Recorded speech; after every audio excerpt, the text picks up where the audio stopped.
Hello, everybody. Welcome to Sublime Text Live number 112. This is a comeback, if you will. Oh, yeah, we're totally having stuff going over there. Cool. This is the first YouTube stream of 2022, and the first thing that's happened on the channel in a little bit of time.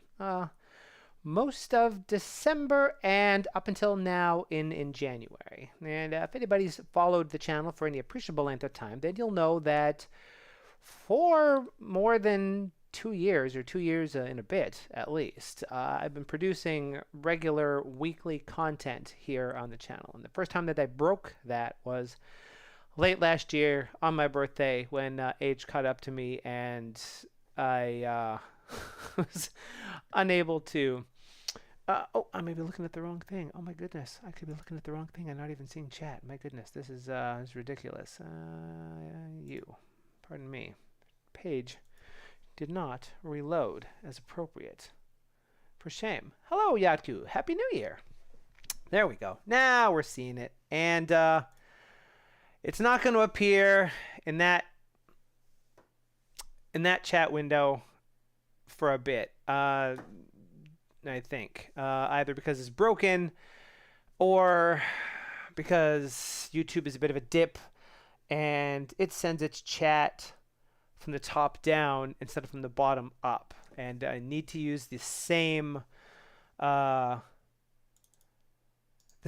source, whether it's this full one or the smaller one. So there's cropping that happens. I will, however, double check. This is, I was going to say, first stream of 2022. First stream using the new stream setup that I've been playing around with in Twitch, my Twitch streams for the last little bit. And first stream using the new keyboard device, which was an interesting experience all on its own for the purposes of getting this stuff actually up and running. So this stream, more than anything else, is going to be sort of a... Yeah, it's uncool how it works compared to Twitch. I don't know how long. Normally, YouTube streams I go for a couple hours and will answer any questions that anybody has. Certainly, that's still going to be the case tonight if anybody has any questions about anything. But I thought we might play around with a little bit of plugin development, sort of shake the dust off of this new stream setup, realize what sort of dumb stuff I'm doing that I shouldn't be doing. This works, for example, right? And you fail. Alrighty, that's cool. And I think I can mute that, and then it won't make any sound at all.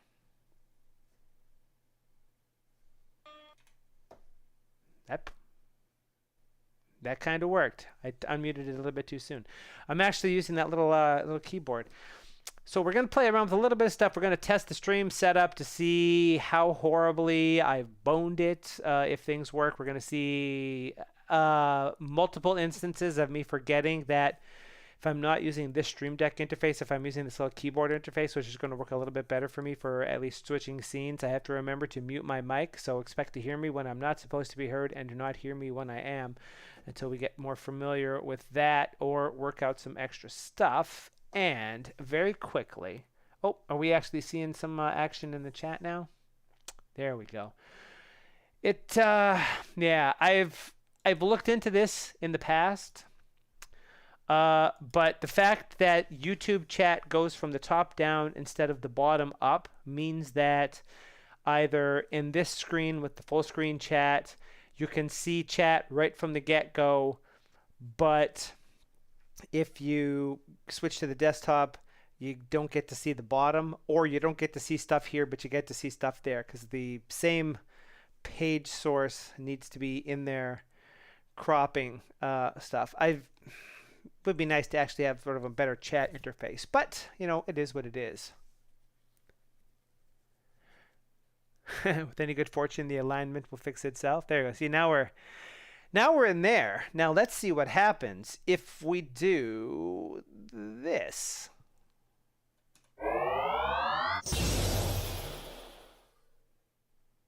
Yeah, see, now there's not going to be any chat here unless more stuff happens. Normally what happens in one of these streams is that there's enough chat that happens in the beginning part that when we switch to this part, you get to see it. But if I adjust the overlay up there so that you can see the top of the chat, then you won't see the bottom. It's kind of a pain in the butt. The only real solution is to make all of the chats be the same size, but a rough one. And I need to zoom this up. And hello, Mohammed Jaffe. The programming language used for plugin development in Sublime is Python, which we're going to see right here because we're actually going to be working on a little bit of something after we test how this stuff goes. It would be nice if this page was a little bit bigger. That's a little better. And for the record, if you try to type a link into the chat, it's going to reject it. It's not going to tell me that you did it. It's not going to tell anybody that you did it. It's just going to silently erase it. And I apologize for that. I have no problems with links. YouTube has problems with links. So if you would like, you can click that link that you can't see there, but you can see in wherever your actual chat is. It'll take you to the Discord. If you join the Discord, you can send links there in the chat there or in a private message, depending on if you want them to be secret or not, and then come back here and tell me that you did it so I know to go there and do it. Unfortunately, there's no way around that at the moment because YouTube is rather draconian about this sort of thing. I tried several times to turn links on. It turns out they have an option for it. Doesn't actually do anything. They just automatically erase anything that looks like a link, which caused a problem when we actually had a person that was trying to ask a question and it kept deleting their messages. Let's go ahead and do a little bit of the whole do not disturb until midnight. That ought to be good. Mohammed, if you'd like to create your own plugins in Sublime, give it a try and see what happens.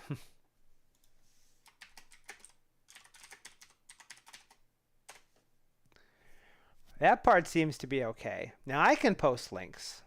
Moderators can post links. Nobody else can. It's very, very irritating. The thing, speaking of, I probably should save that. The thing we're going to sort of play with here, there's one more thing that I actually need to set up. But I don't know how to do that because the server window is missing. That's an unfortunate turn of events. I guess we'll leave well enough alone on that one. I have other transitions besides the Sublime Text one. This link right here is the stuff that we're going to be working on this eventide. This is a plugin I wrote, and this is the forum that post that triggered it. I thought we could, if we get to it, if we don't have questions that need to be answered, work on making it a little bit better, because this was very much a work of 5 to 10 minutes time on my part, ginning this thing up for the person that was asking this, and it could be better. I recall when I made a relay bot years ago, I had to switch to Unicode equivalents or else it would block the messages even on a modded. Nice. Now, I do Twitch streams, and one of the things I'm planning on doing at some point is maybe some sort of YouTube chat thing. Hard to say. What might be best there? I've sort of had a taste of YouTube type action doing this. Say we get a video link for the playlist Plugin 101, how you can write packages and plugins in Sublime Text, and hit the thing. And does it fetch or does it get cranky? It gets cranky because I haven't used this one in 2 months. So we need to do a little bit of action here. We need to go to YouTube editor and log out. Yes, I'm pretty sure that I want to log out. And then we need to go to YouTube editor, log in, and then I can click to say that I want to use this account. You can't see this. It's happening over the chat and blocking me from doing anything. I'm going to continue because this application is Cool. We go like so. I'm now logged into YouTube. I can close that tab. Theoretically come back to the chat if the browser's not going to be a big old jerk about it. And then try the same thing again. Get video link from the playlist. Plug in 101. It gathers the list. I hit the key. And now, if you're interested, Mohammed, this video is the first video in a series of videos that's available on the channel for how to create your own package and plugins in Sublime Text. Realistically speaking, you probably don't want to start with that one unless you're very, very new to the whole process. You probably want to start somewheres around 1 or 2. The first one sets expectations for the class, such as it is. And from there, we cover a variety of topics. As you can see, there's currently 19 videos in this list. They're sorted by views, so they don't, or likes, or I can't remember what we used to sort them. They don't quite go in the same order. But there's a playlist that's available on the channel that'll teach you all the stuff that we're doing here. And of course, any questions that you have about this, feel free to drop them in the comments section of any video on the channel. You can pop into one of these live streams. It's going to happen every Monday at this time. You can join the Discord, ask any questions you like there, anytime you like, and we can get you sorted out. So I was saying previously, just to be on the record about this, I haven't done any videos on the channel since the beginning of December. And I was a little bit of a naughty boy. I decided I was going to take a little bit of time off. I didn't send any messages to that effect, letting anybody know that that's what I was actually doing. And I feel kind of bad about that in retrospect. But it made sense at the time, and I was busy doing other things. But essentially, for the better part of 2 and a bit years, I've been making weekly content here on the channel, creating videos, sometimes to the detriment of my ability to sleep. I make sure to stay up. If video production goes long or something doesn't go right, I don't want to go to bed until I know that there's definitely going to be that video on Monday. And after a couple of years, that'll wear on you a little bit. Now, part of that's on me. And I love doing this, and I'm not going to stop, so don't worry about that at all. I want to cut anybody off that might be worried about that right now. As a matter of fact, videos are going to be coming back. They're coming back soon, but we're probably going to go to an every other week schedule instead of an every week schedule, because the content that we've been doing up to now has been the sorts of common questions that it's pretty easy to explain what's happening. But what we're moving into now is a more refined area, if that makes sense, where we're going to be talking about the LSP package, how it works, how to configure it, how to set up Sublime for Python use using LSP, or C++ use for PHP, or web development use with LSP. I said PHP instead of LSP, and PHP as well for the PHP LSP server. And those are the sorts of things that I don't personally have ready answers to already. All the content that's been on the channel thus far, that's just stuff that I already knew from my previous explorations with Sublime Text. So it's going to take a little bit more time. I will run myself into the ground if I try to keep up that pace coming up with the content at this level. So videos are going to be a little bit more farther apart, but they will be, the sort of content that's going to help the channel. And that's not always going to be once every 2 weeks. If there's other smaller videos that we can slot in there, absolutely. I have no problem with that. I just don't want to commit to the fast schedule. So that's the main news out of the way. There's probably going to be a video next week that says that for anybody that wasn't here in the live stream. Live streams are still going to happen every Monday. We're going to be playing with this stuff. We'll go for a couple hours or until people have questions. Hey, Hangouts are always welcome because we're going to be getting into some actual plugin stuff here in just a minute. Basically just wanted to touch base on that because I also stream on Twitch at twitch.tv/odatnerd, which should be in the description of this video if I did the job correctly. There I stream on Wednesdays and Fridays and also Thursdays occasionally.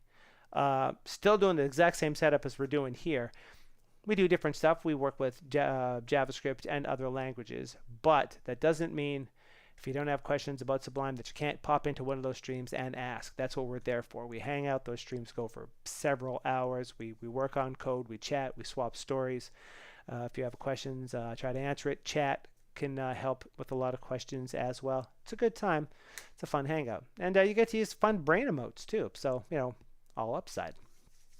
So that part's going to be happening. Now, the reason that video stopped on the channel, entirely related to stresses at work, believe it or not. I had most of the month of December off, and I should have had time to do what I wanted to do, which was a daily stream on Twitch working on a project for my November and still work on videos.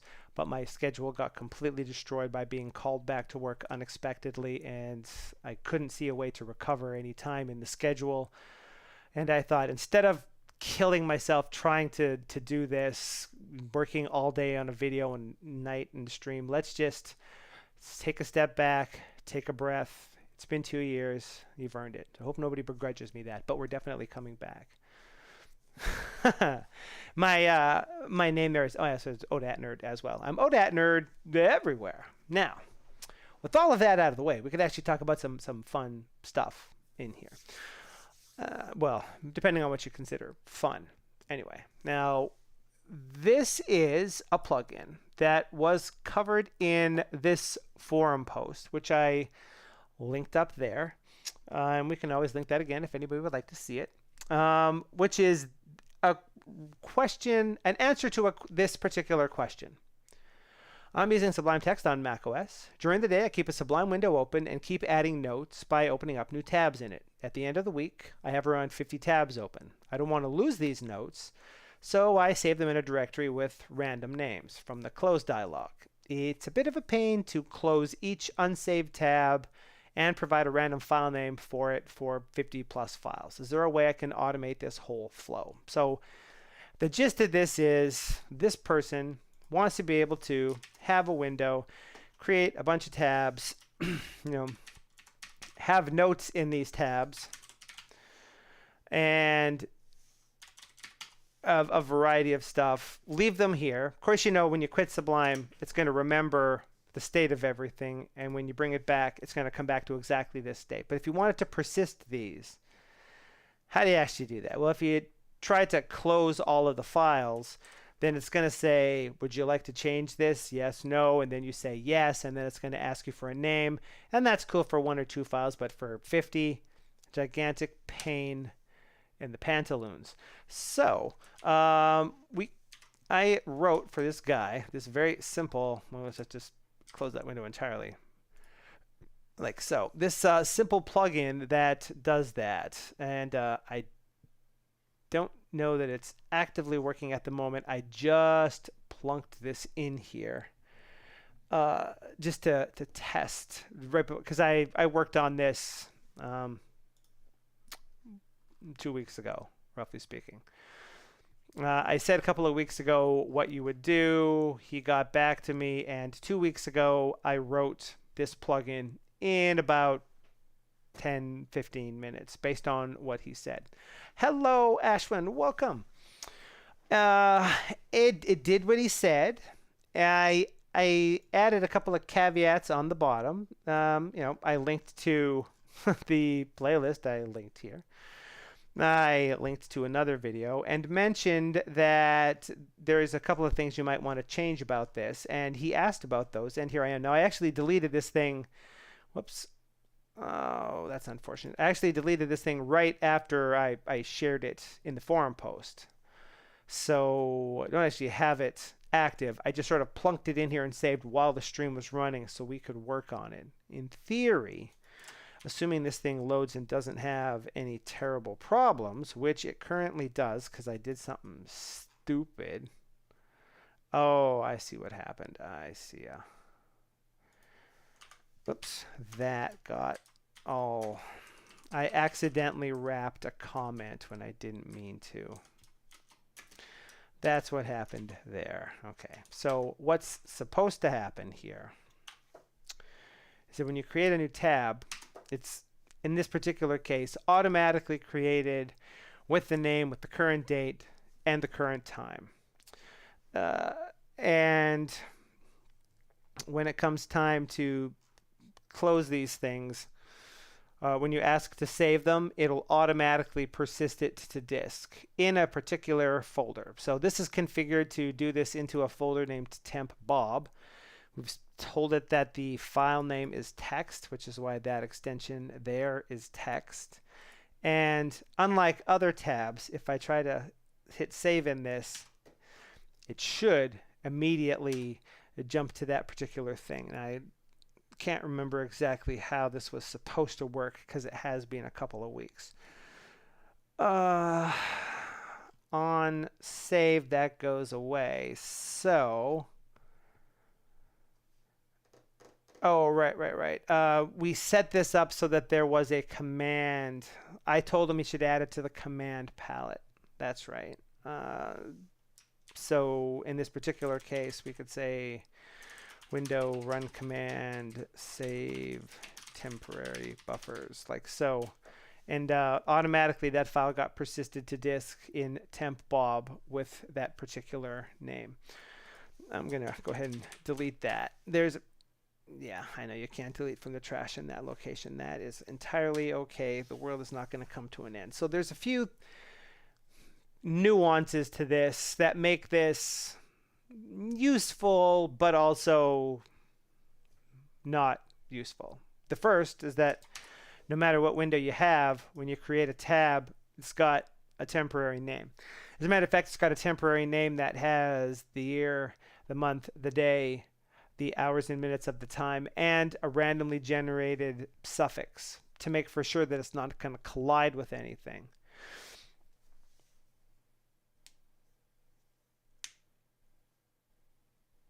Yeah, I mean, well, I just did that as an example because, like I said, he wanted to know how to do this, and for anybody that wasn't here when I posted it, there's this. If there's a tempter and a file name, I guess saving it to a tempter should be auto. I'm not sure. Yeah, I'm not sure what you mean by that. I don't like this for a variety of reasons, not the least of which it boosts the name of a tab, which I did to make it more clear that when you do this, this is a special tab, if you will. Automatically.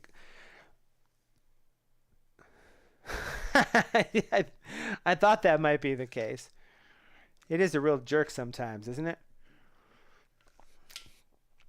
Cool, we got that going. It's so usability wise, issues with this, it just automatically saves stuff for one thing.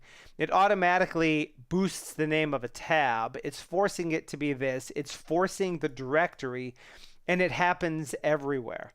There's a few adjustments that were asked for. One is this has year, month, day, hour, minute, and the person asked, is it possible to add seconds in here as well? And yes, it absolutely is. And let's actually go through what this thing actually does. If there's anybody that's watching that's unsure of how plugins in Sublime actually work, well, there are just Python files.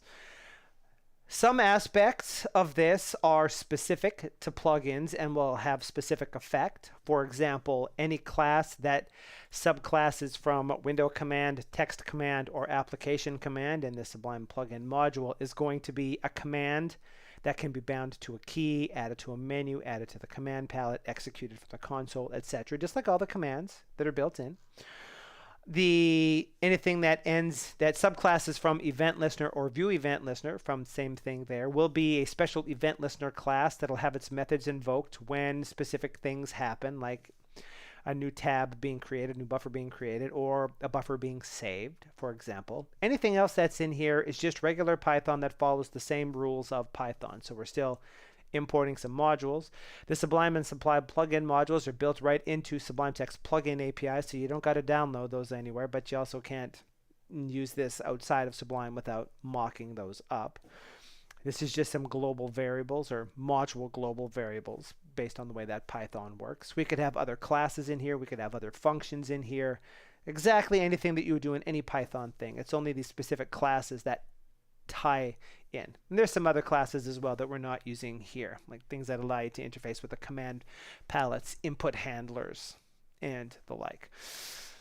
But apart from that, yeah, I think it's like a handy sort of thing to see. So what the person said was they create a window, they fill it up with 50 plus tabs with notes, which they save into a temporary directory with a name that they randomly type, and they don't want to do that 50 times. How can we make that easier for someone? Well, this is one simple example. Like I said, I wrote this up in like 15 minutes tops. The longer part of it was writing the comments that describe how everything actually works. Yeah, that's one of the things we're going to tweak. As a matter of fact, it's going to be even smarter than that, based on what the guy said. So very briefly, this event listener listens for things to happen, which there's a variety of these. We could actually look in the list of the event listener class. When the list of things are initialized, when Sublime is exiting, when a new tab is created, when a tab is cloned, when a file is loaded, if a file happens to be reloaded, if a file gets its state reverted back to what it is on disk, if it's going to be moved to a window or has just moved from a window, or if it's about to close or has just closed, or it's about to save or was just saved, etc., etc., all this stuff. API documentation is available on the web. So the two that we're listening for here are this one, on new and on save. On new says that whenever a new tab is created, whenever a new view is created, no matter how that happens, whether it happens by pushing Control N or double clicking or using the new tab button or using file, new file from here, all those do the exact same thing. Those create a new buffer. Now when that happens, we capture the current date and time.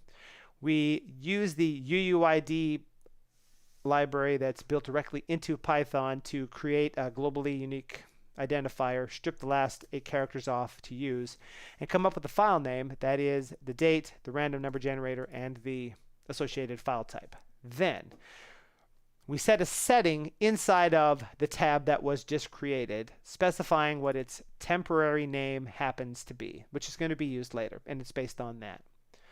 We set the default directory for this to be that temporary file directory, which was set to temp Bob, which is why if I try to save this, that's the folder that pops up here. It's a hint to Sublime that that's where this file should actually go. You can still navigate away, just makes it a little bit easier. And we use set name. That's what makes the tab have that name. And that's the only thing that happens for this. And the other thing is, if this file happens to be saved for any reason to disk, then let's erase that setting that we added.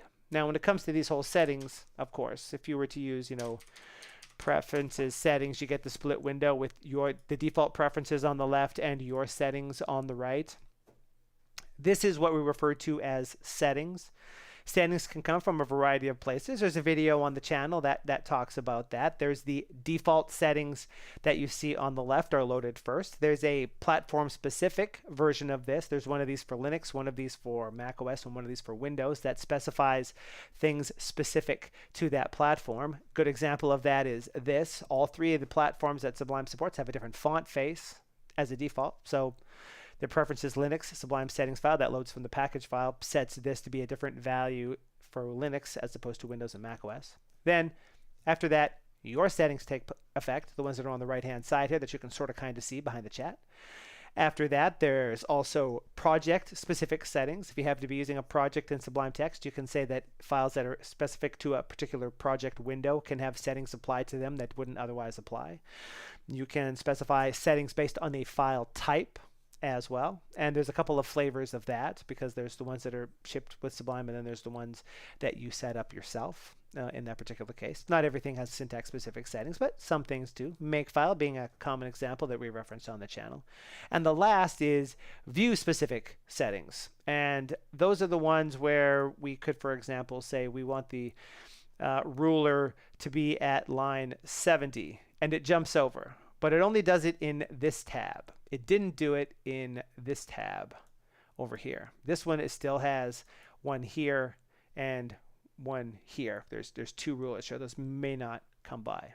And that's because this is a view specific setting or a buffer specific setting. And that's exactly what this API is doing. It's setting that in as a setting, that one, and then it's erasing that one later. Probably could erase default dir as well, all else being equal. The reason why we do that is because these settings for a view are persisted when the window closes or Sublime quits, and they're restored back along with everything else. So it's a good, easy, cheap way to remember something from plugin load to plugin load to plugin load. It seems like the sort of thing we might want to know. The time that you created a particular tab is ephemeral. You only know it when it happens. So you want to make sure you keep that around. You don't want to try to backtrace it. You could also try to save this into a file and keep it up to date, but that's way more work than it needs to be. So that's all this is doing, coming up with a temporary name, sending it into a setting, and erasing it if it's no longer needed later. And also this ugly thing where it's screwing with the tab name. There's a command that we have created called save temporary buffers command as a class. Again, for anybody that's unfamiliar with that particular sort of situation, this is how you define a command. The name will be this class name. The name of a command is derived from the name of the class that defines it. All the uppercase letters are turned to lowercase letters, and if that happens in the middle of a word, it's converted to an underscore and a lowercase letter, which is why when I ran that command, save temporary buffers, is this. This is what told it to do that. It takes all of the rules for this, you could say, are convert all uppercase characters to lowercase characters prefixed with an underscore. If it starts with an underscore, throw it away. And if it ends in underscore command, throw that away. Thus, save temporary buffers is the command that's actually used here. It's a very special class because it's a window command. When you run it, that command, which you can do this way, key binding, menu, command palette, macro, etc. The run method is the thing that gets invoked. And what we're saying here is for all of the tabs that exist in the window in which this command was executed, one by one, get its temporary name. If we found it, create a file name based on the temporary file directory that's stashed there. Retarget this view to specify that's the file name that it should be stored as disk on, or stored as on disk, pardon me, and then run the save command to actually save it. This subverts the file save dialog by specifically telling Sublime what the file name should be before it goes. That means that you're not going to get warned if this clobbers over an existing file, which is why the file name contains the time and that little random blurb of stuff. So there's a couple of things that should be better about this. One, the person wanted to have the seconds in the time. Easy enough to add. I believe something like that would be all that needs to do it. Another is this is always going to clobber over this file, but we could say if not os.path exists file name, then do this. So it'll only try to automatically save this buffer if that file doesn't already exist. And if it does, it won't try to do it. It won't try to clobber over it. And the third thing that was asked, as Ashwin sort of alluded to there, the person wanted this to be smarter than this. And specifically, their idea was, I have a window, I have a folder open in a window. I only do this in certain things, so can we make this only apply inside of windows where there's a particular folder open? And then I want this to happen there, but otherwise, we don't want it to happen. This is possible as well, as we're going to give it a try anyway. Who has 50 tabs open with date time being names? In his particular case, I don't think they have date times as names. I think they would do what it would normally do if we weren't doing this. I specifically foisted this on him because I think if you're going to have a tab that's going to force itself to be on disk with a certain name, you want to know about that. You want to know about that as opposed to just a regular tab so that you know what to expect. I'm no user interface expert, but that would make the most sense to me as a user. So I agree. I also wouldn't have 50 tabs open with notes, if any, that I'm keeping open for an extended period of time. I have one, and it's usually specific to a project. And in that case, I would just save it inside of that project and git ignore it. Save it as a .to-do file or something. I have been known to create a temporary tab, write some notes. This laptop right here that you can't see has one open right now.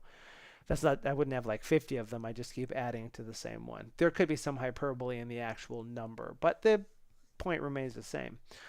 So, with all of that being said, I would suspect that we want to make this a little bit cooler. So one thing I would actually do is double check that my inference on that is correct. So if we did from datetime import datetime, then we did the thing that is this.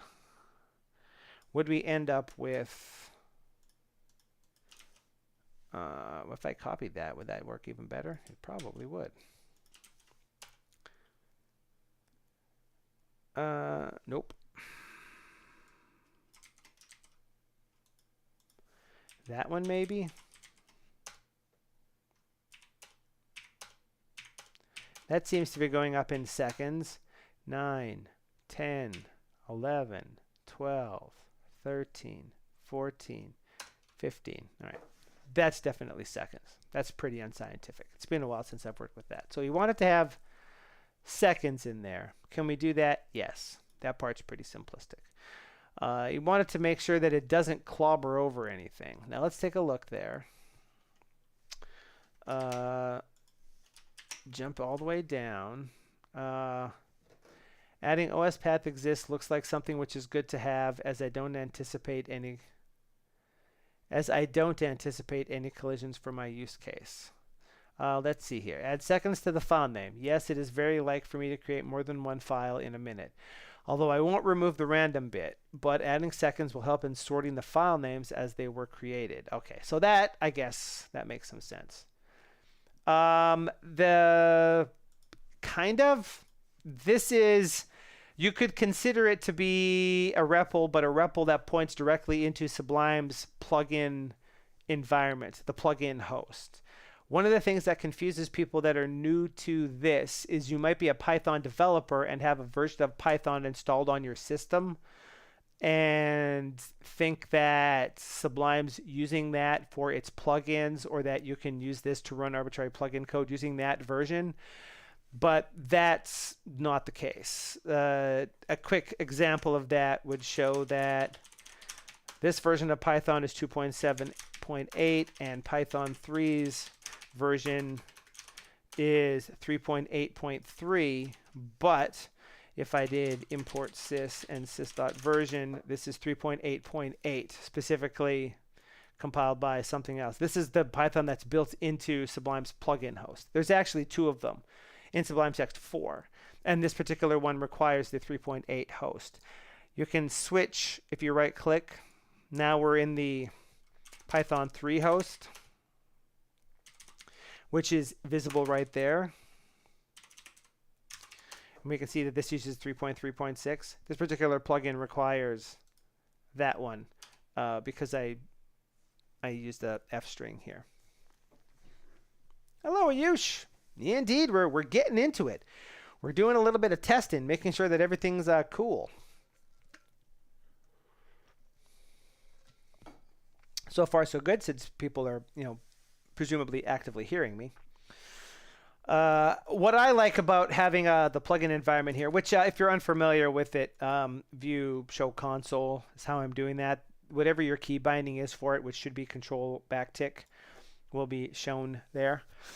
Let's make sure we switch that back to the appropriate plugin host. We did. It's very useful for being able to, test little snippets like that, or, doing math. Like if it's 2022 and you were born in 1974, you could see how old you actually are if you're pretty awful at knowing your age, for example.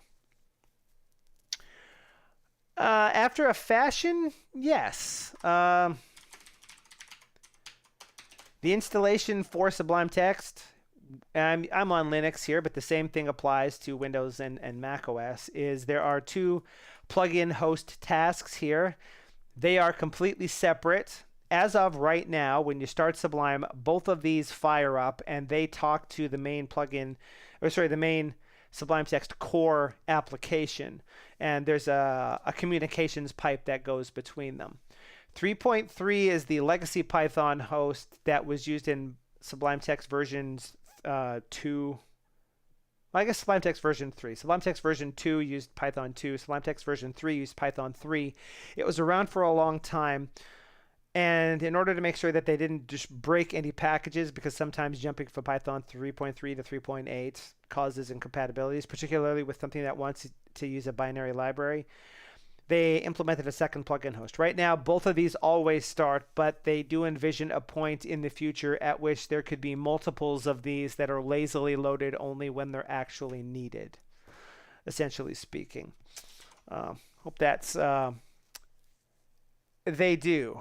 Yes, they're custom compiled, and in the specific case of the Python 3.3 plugin host, I seem to recall Will saying that that's a version where they've backported some fixes from slightly later versions of Python back into that one to make sure that everything will keep working.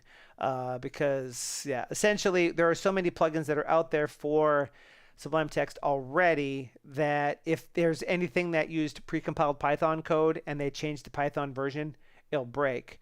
If there's anything that needs to load a native library, it'll break. And sometimes there's just compatibility issues that might be a problem. And they want to make sure as much as possible that everything that used to work will still continue to work, which is why there's two of them now. There's a way to specify, if you create a plugin, which of the two hosts it runs in, which is it runs in Python 3.3 by default unless you specify an appropriate file to tell it, which is the same as how it would work with regular Python. You create a file named .python-version and put the Python version you need in there. It'll make sure that that gets used. In this particular case, this is stored in my user package. Your user package always runs in the 3.8 plugin host no matter what. So, what if we said, the other thing that we wanted in here was this. Don't clobber over files that might exist. I don't know that this is necessary. I mean, for all the safety that one line of code and the peace of mind can provide you that you're not going to clobber over something, I'm all for. But I think statistically speaking, the chances of creating two tabs at the exact same instant in time in which UUID4 provides the same UUID seems pretty astronomical, if that's even possible at all. Oh, hello Magic Circle. That'll work for outside Python code, like if you're executing a Python script outside of Sublime, or you're using Sublime to execute external Python code. This the Python version file that we're talking about here is specific to, in this particular case, packages in Sublime Text that might need to run in other versions. And I've never seen it in the wild because I don't do that kind of Python coding. But you can specify the same thing in packages to give hints about what version of Python to use as well. But yeah, like you, I more or less just use Python 3 for everything. It's not. It's actually plugged built in. You don't have to do anything fancy with it at all. It's part of the it's part of the Python 3 point whatever, 3.3 and 3.8 standard library. So that's nice. Everything here is completely core Sublime. If you wanted to, you could plunk this thing into your user package right now in a fresh install and it would work. Although you'd need Sublime Text 4, otherwise it would complain. If this path doesn't exist, then retarget it and run the command. So that should be easy enough to verify that it's going to do the correct thing. If we run the command for save temporary buffers, all those files get saved. So cool. And it's going to complain about moving every single one of them. Oh, there's an issue. It saved that one and it wasn't supposed to. Better check into that as a bug fix.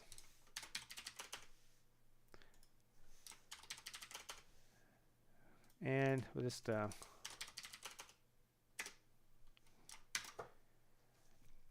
right.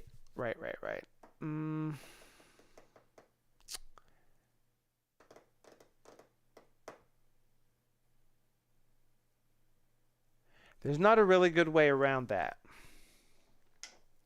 We know exactly why it's doing that. We said specifically that this on new triggers anytime a new tab is created. Anytime. And that includes when this, the HyperHelp package, in this particular case, viewing the API documentation for Sublime, this is also creating a tab. So if we did something like view.settings.get temp name, it has a temporary name associated with it. It just so happens that you don't see it because this also overwrites the name.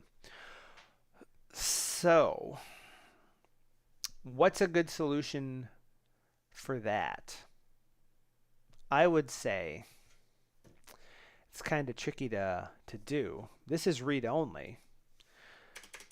So we could say don't trigger for any view pyenv. There you go. Yeah. It's not a thing that I've ever seen in the wild because I just always write, Python 3 code. I only have, 2 versions of Python installed at the current time.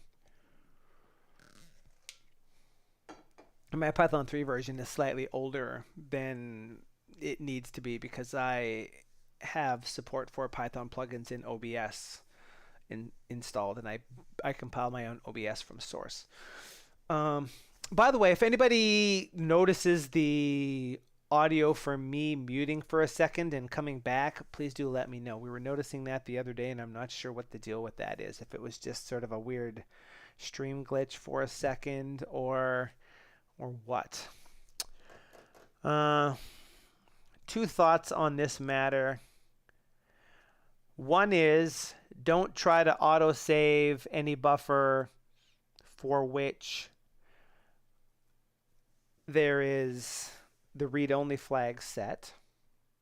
In which case, stuff like the HyperHelp tab that does stuff.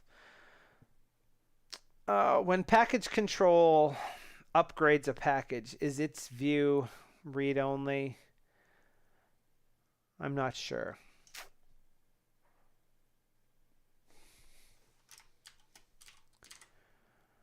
What package can we install that would definitely provide an example of something to be able to verify that's not going to mess stuff up? I'm not entirely sure off the top of my head.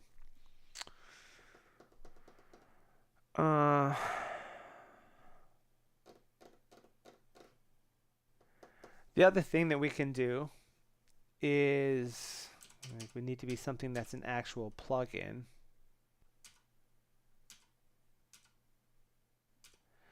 We don't need syntax or assembly.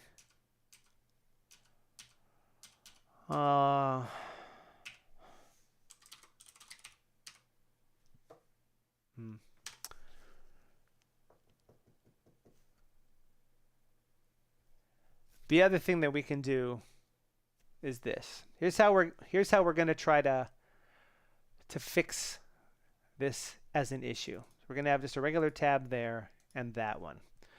So the first thing we're going to do is say that this part happens here. Pardon me. Something along the lines of this. When you run the command, check all of the views. Check to see if they have the setting. Erase the setting. And then, if we got a file name and it doesn't exist, retarget it and save. What this is going to do, and then we don't need the on save item here anymore. Well, we leave this here because if the file actually gets saved, we want that temporary setting to go away. So we'll leave that there.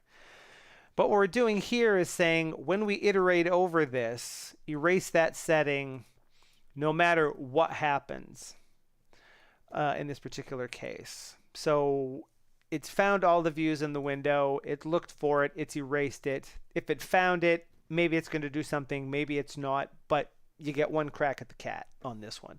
It either saves or doesn't. And that's it. It's not going to cycle again in that case. I think that's a better way to go for this. And then we can say something like, let's just double check this. View.is read only is the thing we're looking for, right? If the path file doesn't exist and not view.is read only, then retarget the file. So this is one thing we could do to do this. Only try to save this file if the file name that we're going to use doesn't exist on disk, and this thing's not read-only. So if I run the command, that one got saved, but this one didn't. And does it still have that setting? No, it got clobbered out. It looked over it. It decided it didn't need to do anything with it. It kicked the setting out. That'll stop problems like that from happening. The other thing that we could do here, because it might not always be read-only, would be to say, and again, we can double check this. We open this up. Check this. Does it have a temporary name? Yes. When we set this, we set the temporary name of this. We set the name of the buffer to be the temporary file name. That's the temporary file name. One other thing that we could do here, just sort of comment that one out for the time being.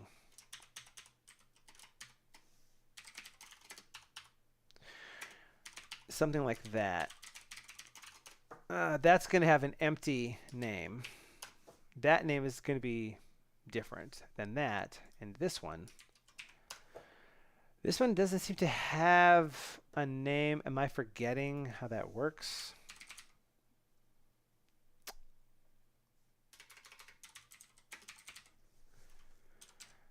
Should return the name, doesn't return the name. Well, that's interesting. That makes that slightly trickier to pull off. We might need to just go with that one thing for the time being. Pretty sure that used to work. It's how HyperHelp knows that it needs to find the same buffer and focus it. For example. Oh, did I?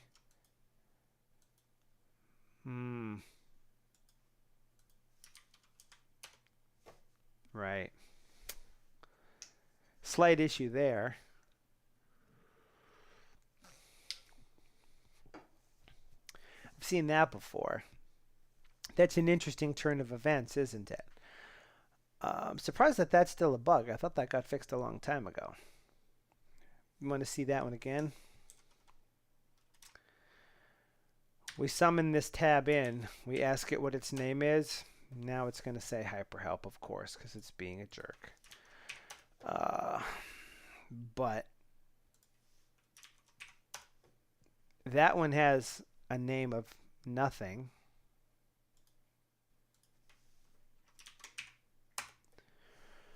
Still a name of nothing. That makes that problematic to pull off. You are only going to do this in very specific circumstances, though. So maybe that's not that big of an issue. We might just sort of leave it at that for the time being. But I have seen situations in the past in which the name of the view, the name that you give the view might not necessarily come back to you later in weird and esoteric circumstances. I used to have a better handle on that, but it's been a while since I did it. So let's just leave it at that for the time being. Anything that creates just a static empty tab, probably going to be something that we care about here. It really would be nice if the name of that tab, oh, actually did it wrong. Right. And that one's that. Okay, so this is going to work. They did fix that bug. Pardon me. If you're watching this back later, you realize I'm a dope. I tested that after I did this, in which case that particular tab has the correct name and that one doesn't, because the save changed it. So that's to be expected. My temporary directory is probably filling up with files of that nature, but that's okay. So if the file exists and it's not read-only, and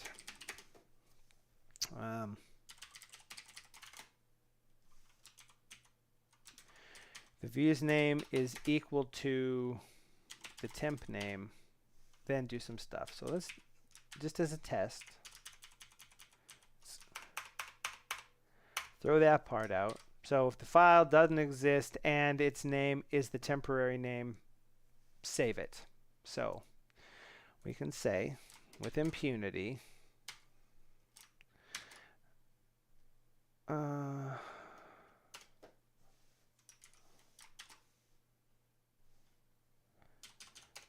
sort of open the help to somewhere, create a tab, run command save temporary buffers. That one got saved. This one didn't. And we check its setting. That doesn't have a temporary name. That doesn't have a temporary name. So that'll work too. That'll be like an extra safety on this, if you will.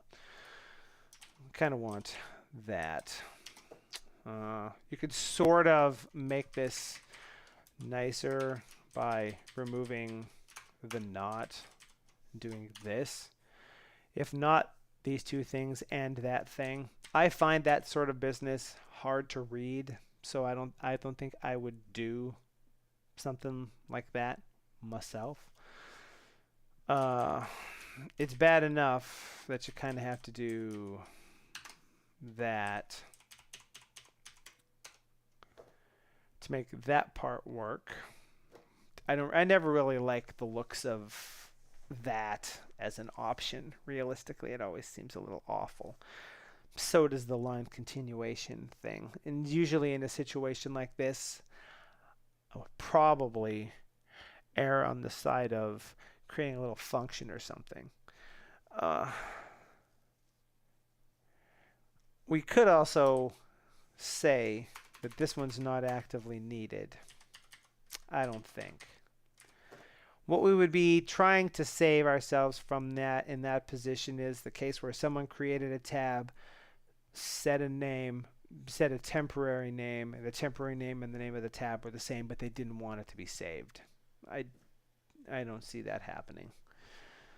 If it does happen, please direct me to the point where I said this isn't going to happen, and then we can back the video up a couple of minutes and see the other thing that would probably make it a little bit cooler. Hello, programming cat. Suspicious Nick.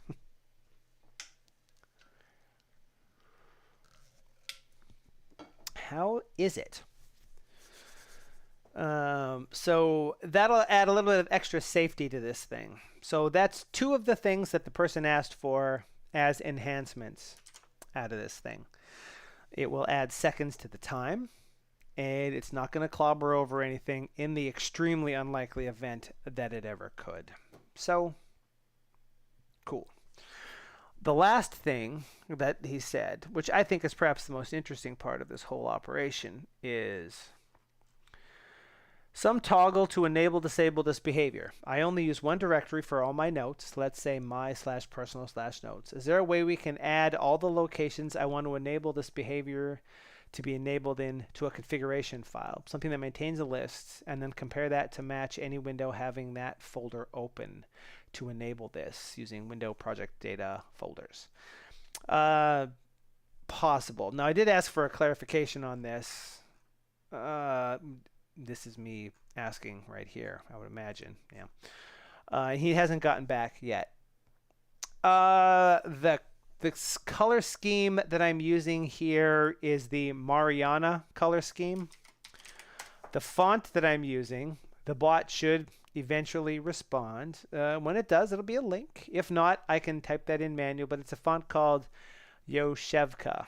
Now, I'm specifically using stylistic set 9. Take your time, Nightbot. Thank you. So there you go. That is the font. The first link will take you to the official page for this font. The second bit.ly link is a shortened link to a URL in my Google Drive that has the literal actual font that I'm using here. Mine's a slightly modified version. I made it a little bit wider than what the default was when I started using this font. May or may not still be necessary. You might want to check them both out and see. And this is the Mariana color scheme, but I do have a couple of tweaks on it. This and this are glowing because of a rule that I added. That doesn't normally happen, that as well. And I made this background ever so slightly darker, like 3% darker, because otherwise it seemed a little bit too washed out for my taste. But otherwise it's pretty what you get. And if you're using this, you can use UI select color scheme and choose Mariana from the list. My particular version, okay, I have a slightly different. I have brackets set to glow, so you can see when the cursor's on one, the matching bracket glows, pretty subtle. Inside, the brackets glow a different color. HTML tags also glow, so that's really why I love this. If we did something like this, inside of a tag, the parent tags, or when you're like on a thing, the matching tag glows. I find exceedingly helpful for finding locations. I also changed the colors of the mini diff buffer gutters in the side there, these fat bars here. This makes them much, much whiter, and I changed the colors that are used to make them more what I would like them to be. Then I have other rules in here. Apparently I'm making comments italic, and block comments are a different color than line comments. It's pretty much that's pretty much it. Oh yeah, also if I'm using JavaScript, booleans glow and are different colors, which we could also show an example of. And if we go for JavaScript, let x equals true, let y equals false. As an example of that. So as you're looking at code, they glow because we were just noodling around with some stuff, and they're different colors because we were noodling around with some stuff. But I've gotten used to it myself. I find it very handy as you're scanning through the code. You can see false values and true values. Now I'm the sort of person in JavaScript that would say if x is equal to true, or if x is equal to false, instead of doing that thing where you do that, or sorry, wrong language, or that and the like. I find this incredibly unreadable personally, or if you will, readable. On more than one occasion, I've boned myself by missing in a big if the fact that one thing out in front of a thing had a not in front of it. So in the same way that some people defensively code by saying 12 is equal to x to make sure that they don't accidentally assign when they didn't mean to, because then this will kick an error if you did it like that, because that's not a place you can do that. In the same way that people do that, I just always specify the long version of stuff, which pisses linters off no end, I will say. But you can only do so much. I may or may not have a gist of this. If you have any questions about how you customize your color scheme and the like, yep, feel free to ask. Ligatures? Yep, there's totally ligatures I don't know that they show up here. They should anyway. Not equals, for example, less than or equal to, or greater than or equal to. The arrow operator is a ligature, but it's not something that's supported in Python, so it's not supported there. Put that back to the way it was. Thank you. But here it would.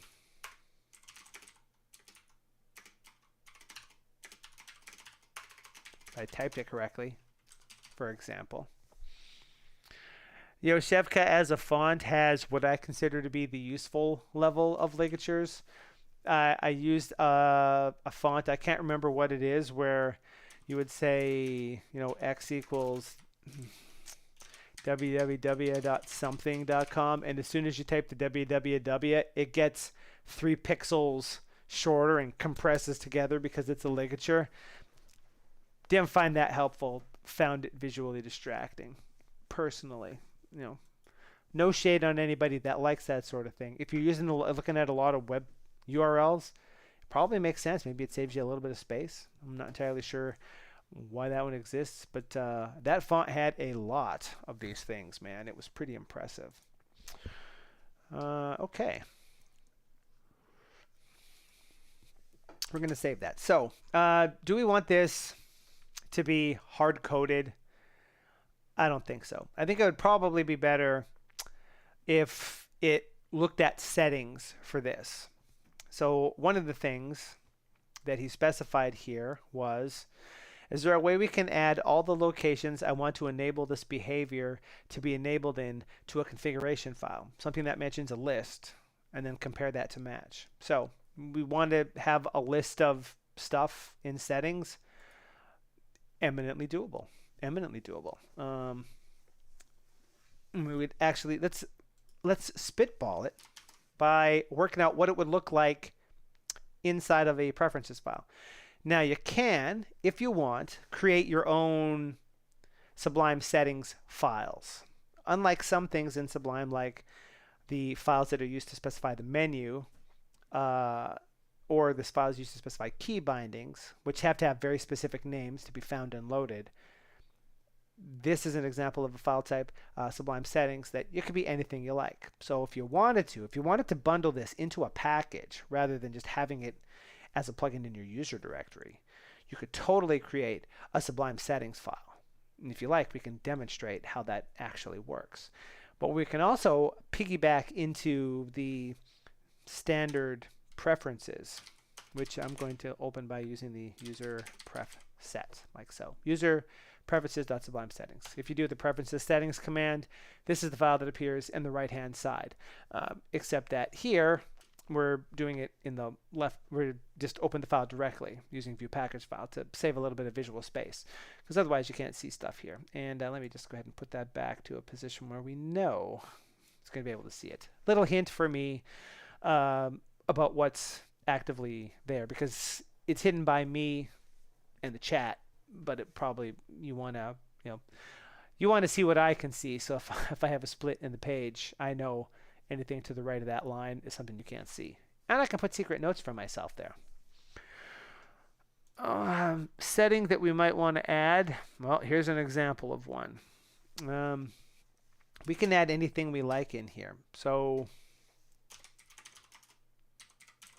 autosave buffer location or something. Well, let's do this. Is equal to a list of items. This has to be valid JSON. And then say we specify /temp bob, for example, because that's the thing that we specified there. We specified that as the temporary directory, so we put this here and save that. What we might find, if I copy this settings name, wow, what the hell did I do there? Oh, the window got super big. I see. I see what happened. Alrighty. I pushed an unfortunate key. That would explain why that got bigger all of a sudden. What if we asked this view for the value of this setting? There it is. But how easy is that, right? One of those things that might not be immediately obvious when you're new to Sublime and how its configuration system works. But, pardon me. In the whole settings system that starts from here and then is added onto by the file on the right, which as you can see is that one that I have open. We can see the change that I made right there. And then project specific settings on top of that, and then syntax specific settings on top of that. This particular settings file is applied directly to all tabs, which is why there can be something inside of here like font size, for example, which in this case is set to 10 in this particular case. Yeah, exactly. The settings overlay on top of each other, and they're seen in here. So if we do view.settings get the font size, it'll tell you it's 13 because that's what I set it to. And over in this tab that you can't see, we can also get it and get it to be 13. But over here, we can override that and say set the font size to 64. And then, you can really see this from a ways away. And if we ask for the setting, it's 64 there and still that value there. So all those settings apply directly in here. Getting this particular setting, super easy. Let's just go ahead and do a little bit of that to put that back to the way that it's supposed to be. So this is the easiest way to do something like this. You could also create your own Sublime settings file, in which case you need to use sublime.load settings to load the file, and sublime.save settings if you ever want to persist any changes that are made to it. The best practice is to put package-specific settings in that project's user's setting file. Preferences are ideally meant for core settings. Yeah, I mean, my personal, if this was a package, like for example, you'll notice override audit doesn't have anything in there. But if we were to do preferences package settings for override audit, I can't work the alphabet. There you go. And pick the settings. I have an override audit Sublime settings for this. Package specific settings I think should be in package specific settings files. And then likewise, this tab on the right is override audit Sublime settings, but in my home directory. I would advocate for that personally. But there can be cases where maybe that is overhead. And for me, the prime one of those is if you intend for a plugin or something or the setting to be used by something that's just stored in your user directory, that's a pretty cheap way to do that. The other situation for something like this is, if you can find it in here, oh, maybe I actually removed it. I may have actually removed it. But the HyperHelp package, the one that's showing us documentation support, it has settings like what's the date format to use in this header. And in this particular case, that's a setting that I chose to put in the preferences.sublime settings because this package may or may not exist at any given point, sort of thing. You kind of want it to follow you around. But as Ashwin says, best practice is you probably don't want to do this. The way that this works, now there's also, you'll notice here, the reason why we're also playing with this is I have package dev installed, a package called package dev. That's why I'm getting different syntax highlighting than you would if you were looking in the preferences. Among other things, if you hover over things, it tells you what they're for and what their values are. Some settings don't have one, such as this one, which is a known setting, but it's hidden from the default preferences, so it doesn't have any documentation on what it does. And similar this one. but it also has specific syntax highlighting for this particular hierarchical way of combining settings together. One could also create any level of settings you want in here, by the way, if you're unfamiliar with that. You may look at these things and say, well, this is a string and that's a string and this is a list. So I guess that's all you can do, but that's not really true. You could, thing could be a key of things, and it could have a key of things inside of it if you wanted, and that thing could have a key of things inside of it, and this one could be the list, and then the list could be another object. World's your oyster. As long as it's valid JSON, it'll totally do what you want. Whether or not it's easy to get at a particular setting when you do that, that's not for me to decide. But if we specified that this is the temporary location for these things, the nice thing about doing this way also is that these settings automatically apply to every buffer, as we saw, which allows you to do tricksy things, or it's probably a bad way of saying that, but imagine a situation, contrived though it may be, where globally speaking, you want the autosave buffer system to only store autosave buffers if you happen to be inside of if you happen to have a folder open into the temp bob directory, which in this particular case means file, or sort of say, for example, project, add folder to project, and then you pick temp bob, which I'm not going to do because it would be rather large at the moment. But you had a project, and that project, for that, you wanted autosave buffers to happen in that particular project, but only for that particular project. And otherwise, you still want it to be the global. Well, one thing you could do is modify your preferences, but it's kind of nice to have that sort of thing follow a project around, right? Remember, one of the things that you specify in a project is the folders that you have open. So what if you change the location of your project and you still want temporary buffers to be stored in there? Then you'd have to go back to your default preferences.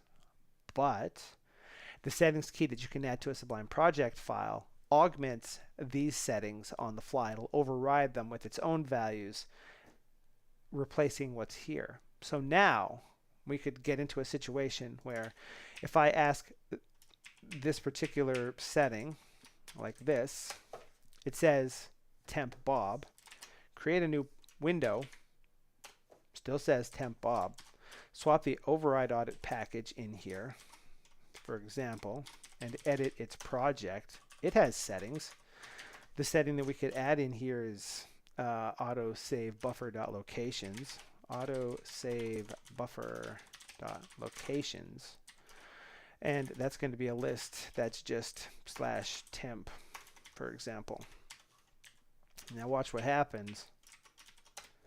It's temp bob. We may or may not have broken some other stuff. And then it's temp. In this project, we changed it. It's temp. If this path was also /temp, it might make more sense. But this is automatically project specific. Didn't have to do anything. If you wanted to make a standard setting project specific, you can't do this. If you were using your own settings, if there was a autosave buffer.sublime settings file and you wanted that to be project specific, you got to do a bunch of work on your own to know that when there's a project, it should get project settings from somewhere else. Generally, that would be from the settings key here, which Sublime is already doing for us if we add it to the other file. So that could be another reason why you want to do something like this. Don't mind that particular situation. That particular package is only partially installed right now. Nevertheless, that's sort of another reason to do that. It makes it easier to get the setting, makes it easier to project specific it, or window specific it, or even other situations. So yeah, that's back to that. So if that's the case, if that's where that comes from, we can get the value of that setting from here by doing the exact same thing. We might only do it one time, for example.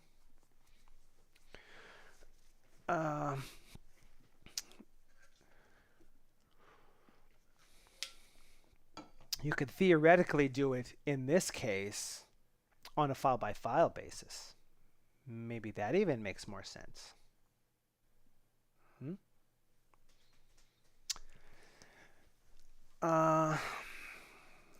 For example, there it's temp Bob. Here it's temp Bob just cause. But, there's no reason we can't set it. So in this particular case, when you access it, that one's going to save itself in temp, realistically, and now it's going to save itself there. That's not really how you do that, but whoa! Well, hello, Mr. Jeremy Dale, sir. Fancy seeing you here. That's pretty fancy.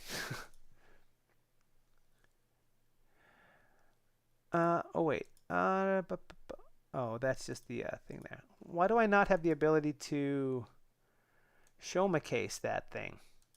What even is that? How you doing, sir? Welcome to the wonderful world of YouTube streaming. I could have sworn that there was a thing that would allow me to pin that to the top.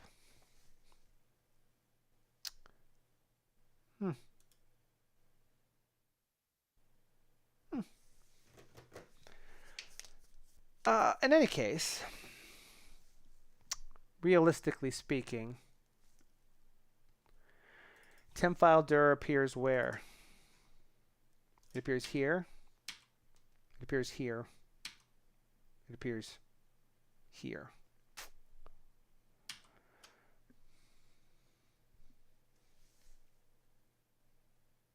So it'll actually work quite nicely. Let's also add that one too. And this might be a situation where we do something like this.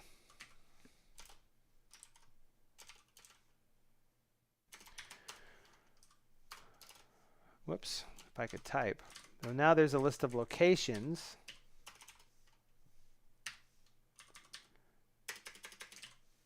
And then the other one would be the file type. We might call it default extension in this case. And now the autosave buffer has a couple of different settings that can be applied in here, right? As a simple little operation. This makes it a little bit trickier to pull them out if you do it this way, as opposed to the single string. Because now if we do that, in a place where we didn't override it, there's no actual value. You'd actually have to do that. And then after you got that, then you'd have to do the default extension to get the text. These are the trade-offs that you deal with when doing something like this. Does it make sense to do it this way? Or does it make sense to go back to what we were doing? Not with that one. And then create an autosave buffer.default extension and make it text, for example. Allows us to do the same sort of situation, but it's easier to grab the value, essentially. I might defer to that just because it's a little bit easier in this simplistic case. So how do we actually put this into place? The only place this is used is here. So Remembering that this is a thing that we can do, we can say something like this. The extension is equal to view.settings.get. The value of that setting, and should that value not exist, assume the value is text instead. We'll get rid of that for the time being because otherwise that's going to cause a problem.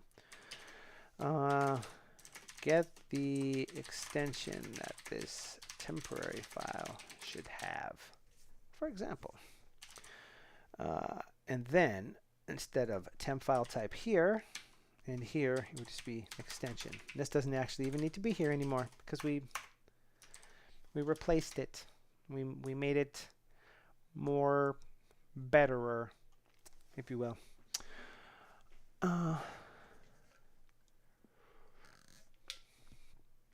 So in the preference, if I change this to log, create a tab, it's a log file. Put it back to text, create a tab, it's a text file. Works great. And if you wanted to put that in a project, to change the default extension for a project that's saved to be something else, you could do that too. I don't know why you'd want to. The flexibility is there, and flexibility is awesome. Flexibility is what allows you to take a great tool and elevate it up into the level of amazing, because you can get it to do what you want to do. In this case, we could say, no matter how far out there, what it is you want to do, you can make it happen. If you want to have 50 tabs, several made within the same minute that store notes, can you do that? Yeah. Didn't take that long either. Took me longer to talk about what it does than it took to actually write the thing in the first place. The other part of that is this part here, which is going to be slightly more interesting, if you will, because this is used in a few places.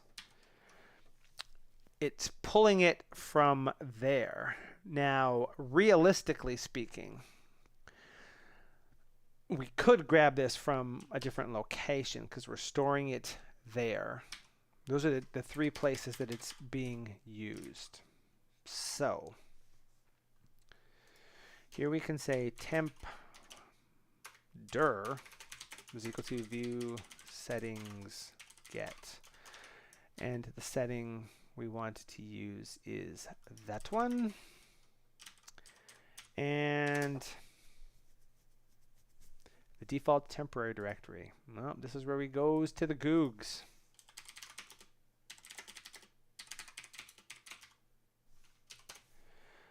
Cross-platform way of getting the temporary directory in Python. Is there a cross-platform way? I'm sure there is. I just can't remember what it is. Temp file module.get tempdir. Swank. Import temp file.tempdir temp. Boom, sorted, done. You may want to make that a little bit nicer, mind you. From temp file, import get tempdir.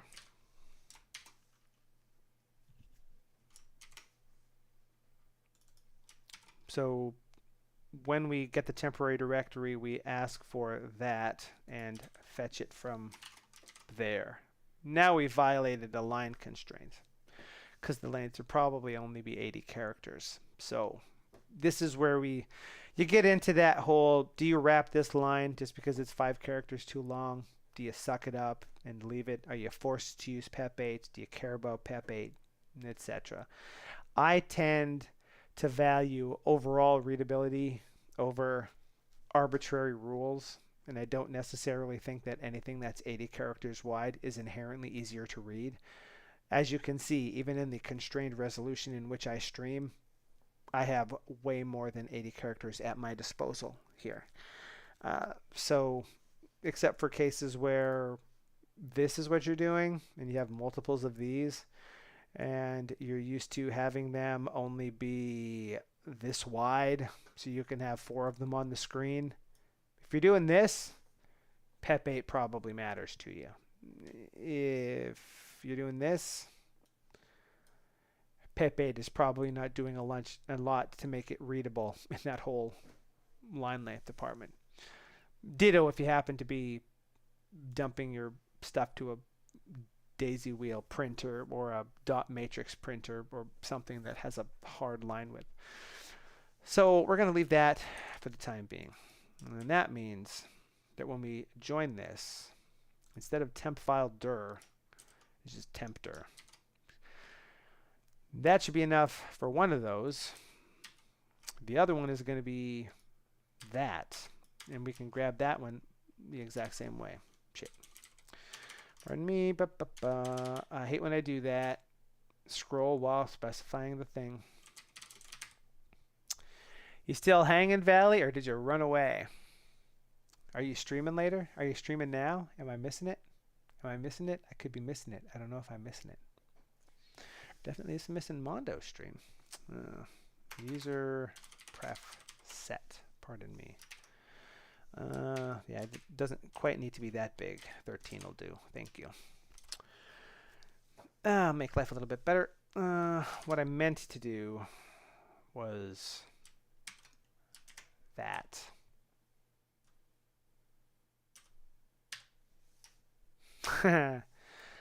Nice try. Technically, the overlay is here. There's just nothing that can trigger it. For example, compare as we dare. I think I can do this.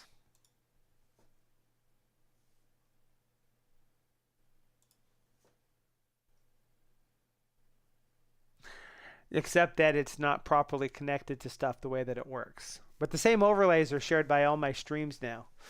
So that's nice. If you're unfamiliar with what that little guy is, you might want to visit a Twitch stream when we go. Still day jobbing. Woof. I'm kind of surprised I didn't get more mails. But one of the things I want to do, by the way, is make a YouTube bot as well. And maybe also a Discord bot, and maybe tie all of them together so that you can issue commands here and see results in the Discord and so forth. What did I code? What did I code all of my overlay stuff in? All of that stuff is JavaScript. Primarily because it's the lingua franca of the web, and everything can be a cheaty web overlay, basically. Oh. And you fail. That's for me, if that actually played. I may or may not actually have the sound muted right now. Or it may not make any noise. It's hard to say. Definitely one of those, though.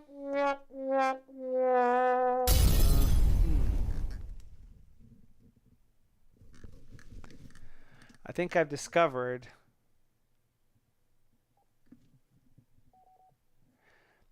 part of my problem with audio monitoring is that this headset occasionally turns itself off. I think if it's not getting any audio for a while, it decides it doesn't need to do anything. In that regard, I said in that regard, less cool. But yes, I coded them all in Sublime Text.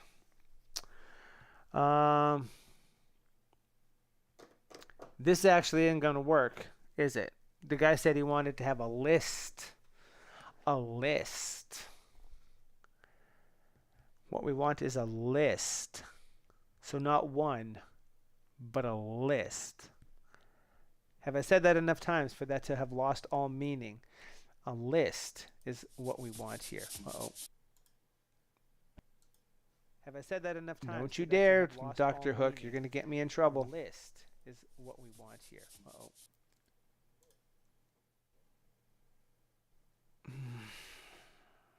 That's irritating. I forgot I had a window open. My bad. There we go. That's the one I'm looking for.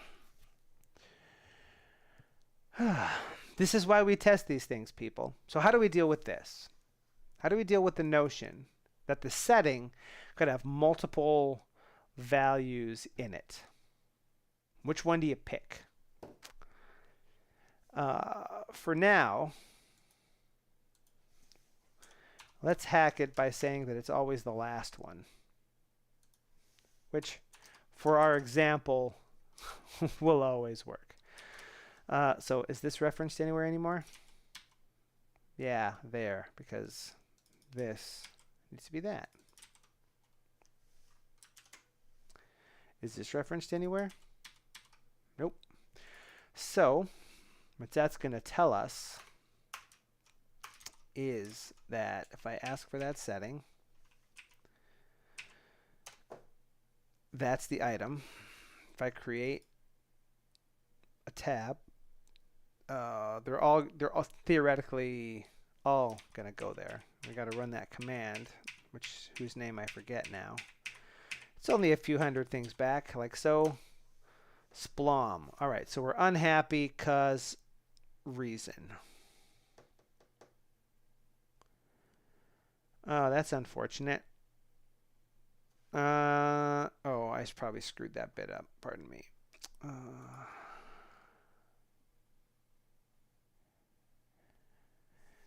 I put that in the wrong spot. Also, based on that, this needs to look like that. Fixed. And just make the same fix here.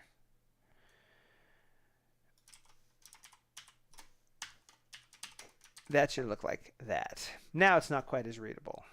The settings interface allows you to get a setting of a particular value. By default, if that setting's not set, the value none is returned. This argument is the default value for the situation where the setting isn't actually set. So as long as the setting is set, it's going to work. If it's not set, you'll get temporary directory. And since we expect this to be a list of locations, the default has to be a list of locations, although it's a list of one. And then we happily grab the last thing off of it. So I don't think that's going to potentially do anything anymore. We're just going to close those because I'm going to have like a ton of those things that I'm going to need to clear up. But do that, and this file is in tempbob. So it's still in tempbob, even though that's not what that setting was set to. And just to test things, if we did the user pref set, we did something like that. Well, let's just make it temp in this particular case, like so. Create a file, run the command, and this file is in temp. So that's totally working. And to take that other example one step further, we go to the override audit package, put that back like so. Now, the global setting for this is tempbob, like that. This one sets it to temp. So in this window, create a tab, run the command. It's stored in tempbob. Hope you see that writing there. In this window, create a new tab and change the setting. Looks like that. We run it. This one's stored in temp because that's what we set that setting to. So we've made this thing project specific. I can see that YouTube message, Husky Puppers. Welcome. What we can't see if you do it is if you post anything that has a link in it, because YouTube explicitly verboten, even if you specifically say, I'm cool with it, it's still not cool with it. So if you want to share a link, you can, but you got to share it in the Discord and then tell me that you did it so I know to look. And then I can bring it in to show everybody else. Okay, so let's get rid of that. This is now a lot nicer than it was before. We can change the setting, so cool. I did it again. I gotta knock that out of there, man. That's annoying. the last thing that we need to do here is make this only available. And this is where we're going to slightly change how we do stuff here. But per the description, if you will, is there a way you can add all the locations I want to enable this behavior to be enabled in a configuration file? Something that maintains a list and then compares that to match any window having that folder open. So what this is supposed to look like is a list of one or more folders, which we're going to say have to be absolute paths. No relative action, all absolute. And what we want to do in this particular case is probably tweak stuff up a little bit. Obviously, because we're going to implement more stuff. My mind just sort of spun ahead 4 steps, which probably gets things a little bit more complicated. So first of all, we need to discuss what this means, because this, you might not be familiar with this. So first of all, if we look here and look at project data, like so, returns the project data associated with the current window. The data is in the same format as the contents of the Sublime project file. So, window.project data. Nothing. Makes sense. This window doesn't have a project open in it. In contrast, I said, in contrast, if we went to the override audit package and did the window.project data, there is some project data here. And as you might note, it's this. The folder's key is a list of items which contains one thing, an object that says that the path is dot, like so. It also has keys, which, because this has keys, that specifies key bindings. And it has settings. Now, this is what the person specified in their mail. So we could do something like this, but it's problematic using this particular endpoint. His suggestion is maintain a list, compare that to match any window having that folder open by using window project data folders. Note, if you don't have a Sublime project file open, you tend to not have project data. That's not strictly true. It's possible to force project data into a window regardless. More of an advanced thing, but nevertheless. The more important problem you might find here is that this says that the path is dot. And the dot means it's relative to the location of the Sublime project file itself. In this case, the Sublime project file is stored in my home directory's local source override audit.sublime project file. So this project folder is the home T Martin local source override audit folder. That one right there. In order to deduce that, using this value, we need a little bit more action here, because all you have is the dot. So first you'd have to ask the window for its project data and see if there is any, then grab the list of folders to see if there are any, and then for each one you need to examine the path component to see what the path is. And then if you see something relative, you got to do more work.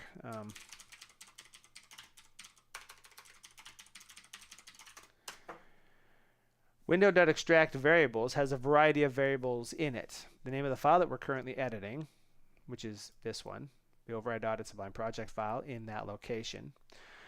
The base name of the file, which is just override audit, the extension, which is Sublime project, the name of the file, which is override audit.sublime project, the location of this file, which is home blah blah, that folder.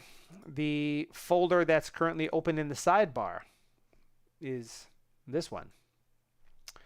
The packages folder is located here. The platform is Linux. The project is stored in this Sublime project file. The project base name is that. That's from the name of the project file.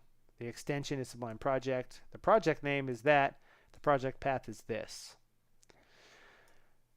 So, if you wanted to use folders and the path information, you got a little bit of work. You'd need to do something like examine this to find the project path to know in what location dot represents. You have to be smarter about that because it's possible for this to be an absolute folder, in which case it doesn't matter where the project is. So you'd need to be able to recognize that that's actually the case. You may recognize these if you've ever made a build system in Sublime Text. This is where they come from. Every window has this associated. The file that's currently active, the platform that's currently active, etc. And it's expanded out in build systems, and we can use it in our own plugins here. There's another way to do the same thing that's a little bit less work. You can just ask a project, a window, what folders are open inside of it. Here it's the override audit folder. Over in this one, if we did the same thing, there's nothing. There aren't any projects that are available or any folders that are available here. So, you know, if you're going to do it, it's probably easier to do that. Like so. List of the currently open folders. That doesn't matter if you have a Sublime project file or not, which might be also handy to you if you use the save workspace as for windows that don't have projects associated, to just have arbitrary windows whose state you can call up by name without using a project. Pretty cool topic. We've been discussing it recently in the forum. In that regard, you know, if you want to be a little bit lazy about this, I would say. So I would think we probably want to do something like that in this case.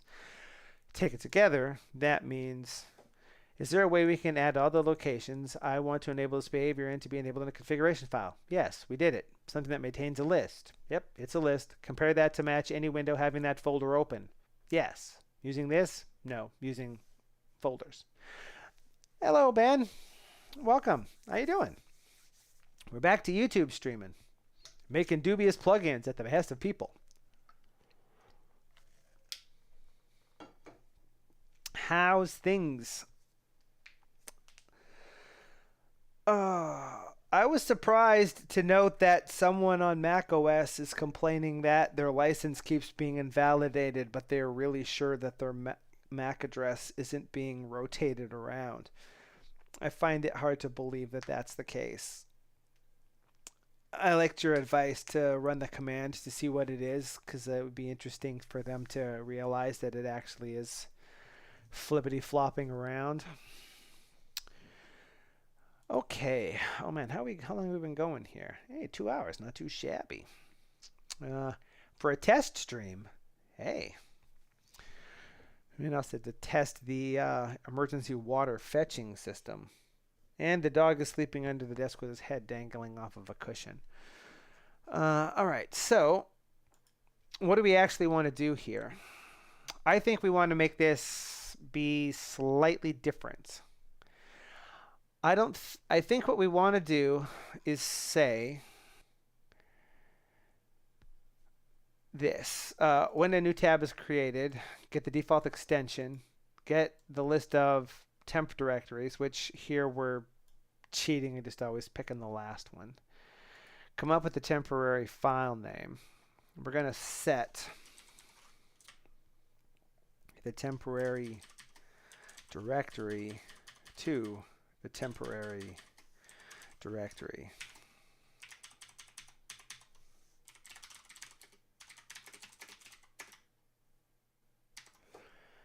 Like so. And then we'll set the default directory and set the name as well. It's quite the quite the pile, I bet.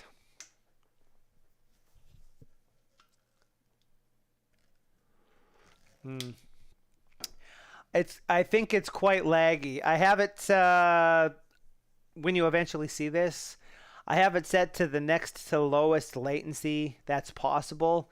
But YouTube doesn't have the same sweet action for ridiculously low latency as we've come to expect from Twitch. Which would really make the drop game kind of interesting here, I guess. But yeah. Does it actually say what the latency is here? Uh-oh.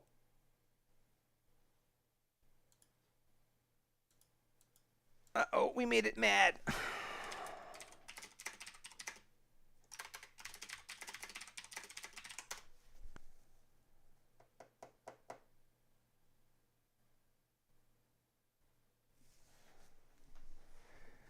Ah.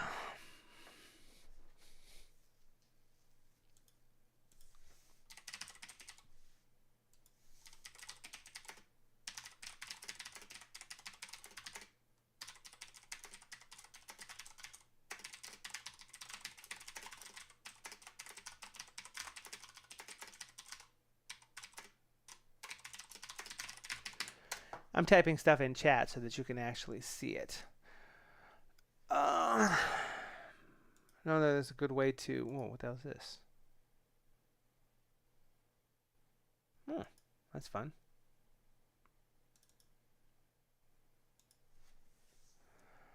No, stop. You're blinding me. You're blinding me. For what it's worth, when YouTube is saying that it's not quite getting enough data, the bit rate is bouncing between 500 and 5,000 in a bizarrely weird way.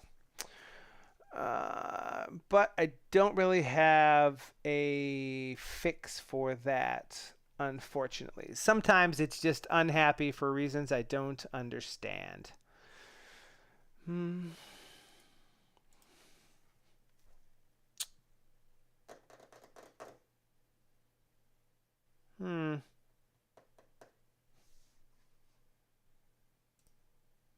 on a second.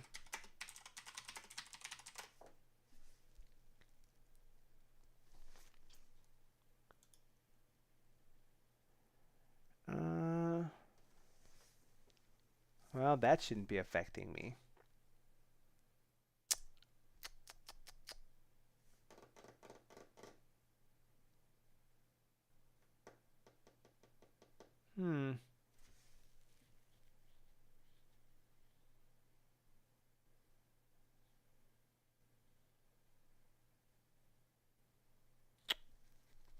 They don't.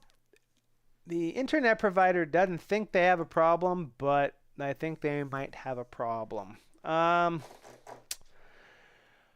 know,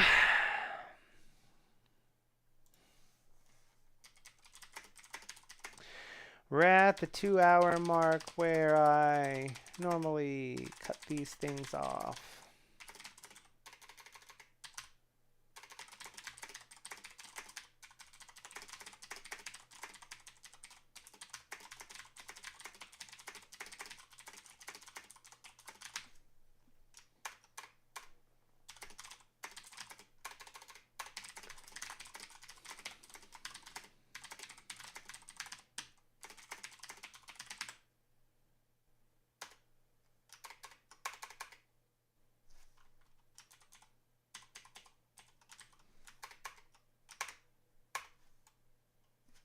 Oh, what's that?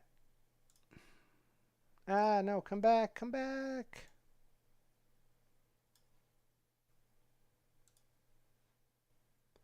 Oh, yeah. Thanks for telling me that it's not getting enough data. I think we're going to pull that for now. I'm not sure how the buffering situation is going to resolve itself here. Or maybe it's fine now that I've said that. Maybe it's cool now. If it's cool now, then it's cool now. We may have passed the hump there. Are we cool?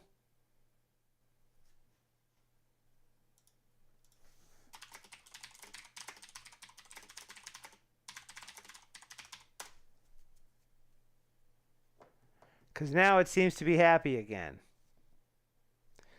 temporary hiccup, perhaps.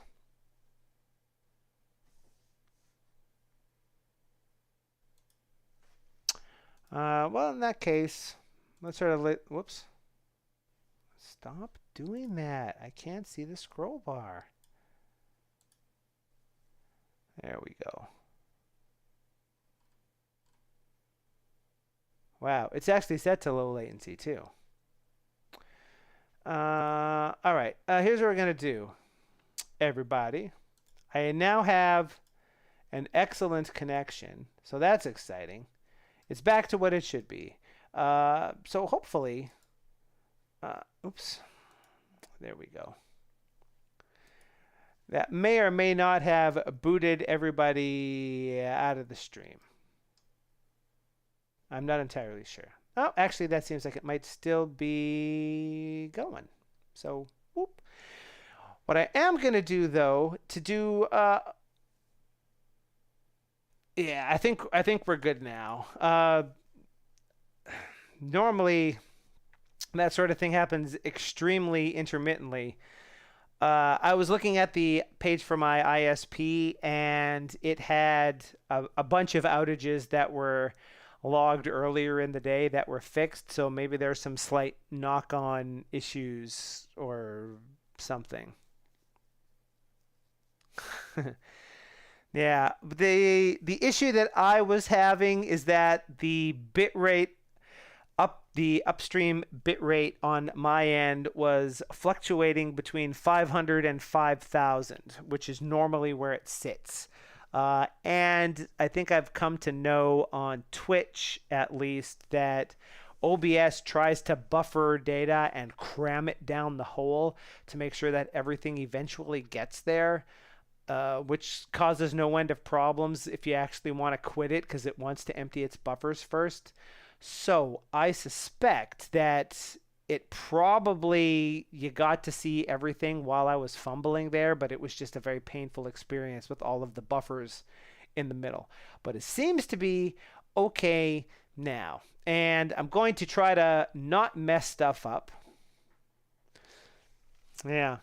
And I'm not sure what the latency might be now based on that. So by the time you see this, maybe the whole pause, unpause will cause it to jump back to the glorious present, if you will. I'm going to test something here. You didn't broke it. My friends, you did not broke it. But I'm going to go quickly grab a little sip of water while potentially everybody catches up. So I'll be back in a minute. This is going to allow me to test. 2 minutes. Woof. I mean, I know the latency on YouTube is awful, but that's redonkulous. Connection stable. Yeah, it's happy now. I'm gonna test out a couple of things here. One, the magic little keyboard thing, which I have to be very careful not to press a key on because I bound some stuff, to see if I can successfully remember what buttons will allow me to mute my microphone and switch us to the intermission screen. Then I'm gonna very quickly dip out and get a glass of water, and then I will be back. And in the interim, you can see the new transition that's going to take us in and out, listen to some new music, and maybe catch up if you haven't paused. So let's see if our hero can do the thing.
Okay, that works not too shabby.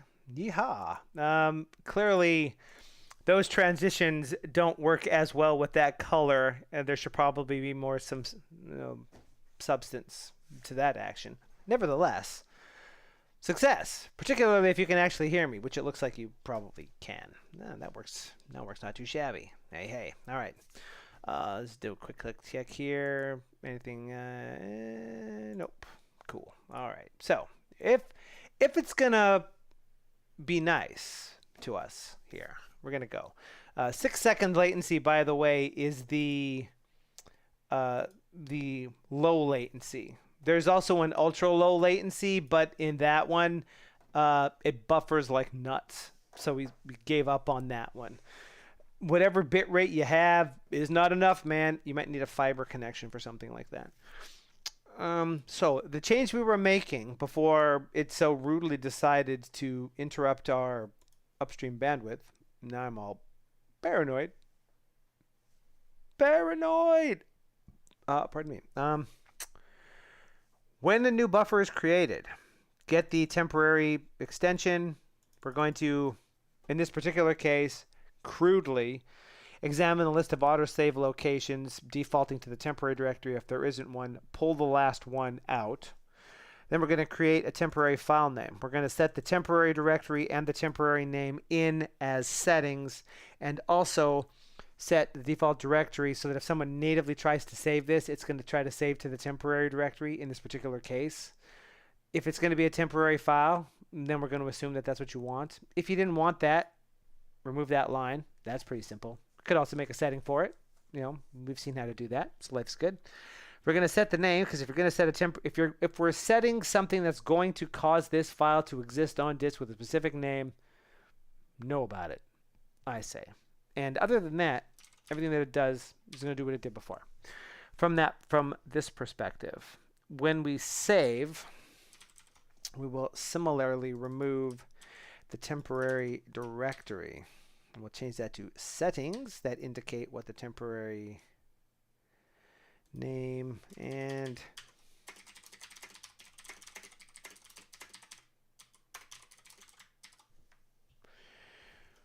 okay.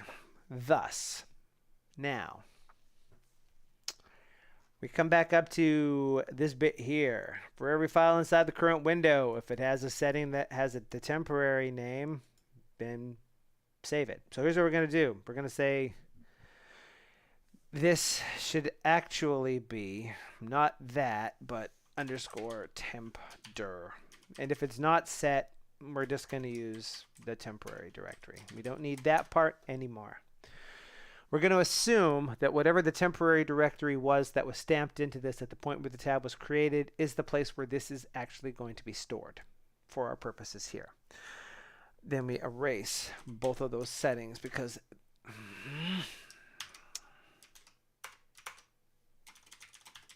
they will no longer be needed. If there is a temporary name, then join it and save it. So this should work exactly the same way as it used to. If we create this now and we ask for the thing, could have just typed it and saved less time. The temporary name is that, and the temporary directory is temp bob. And running that command, which we do want that to run, stashes it in temp bob. So does that work? Yes, still cool. The only thing that we need to modify now is whether what the directory that's stamped in here is, and whether it happens at all, because it's supposed to be configurable, right? Also, apropos of nothing, I think I need to come up with a steady stream of audio that comes out of there to this wireless headset, because it will turn itself off if it doesn't hear any sound for a while. Or I need to be ridiculous and be double mic'd. Not that you can hear that one, but now it would be theoretically unmuted, and that would tell it not to turn itself off. That feels weird though. I feel like a bug. So we just put that up. It's bad enough that it has to be there at all, but it doesn't come off on this thing. So here's what we're going to do. All we need to do to make this guy's dream come true is this. We have a list of stuff. Compare it to windows that have that folder open to enable this. Is it buffering again? Or are you just doing that to mess with my head? Because that seems like something you might do, Husky Puppers. In which case, it's one of these.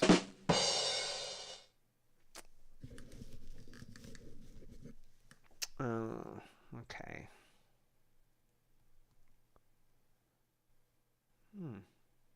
Nah, I won't worry about that. Okay, let's create a function, shall we?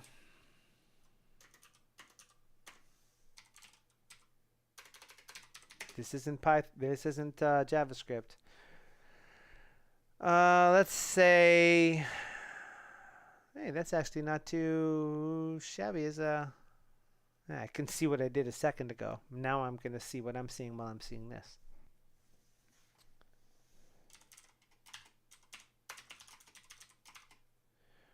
I'm going to pass it a window.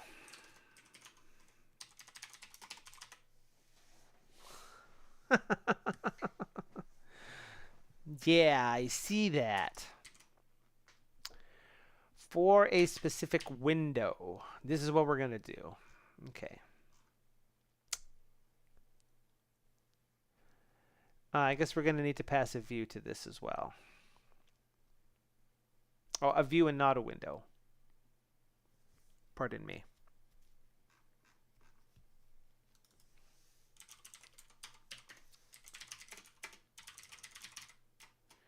View.window or sublime.active window, like so. So that way we'll have a window we can actually fiddle with here. And this is going to take a view. So what we're going to do is we're going to blippity blap that and say get tempter for this view. And then we can say if tempter is none, return.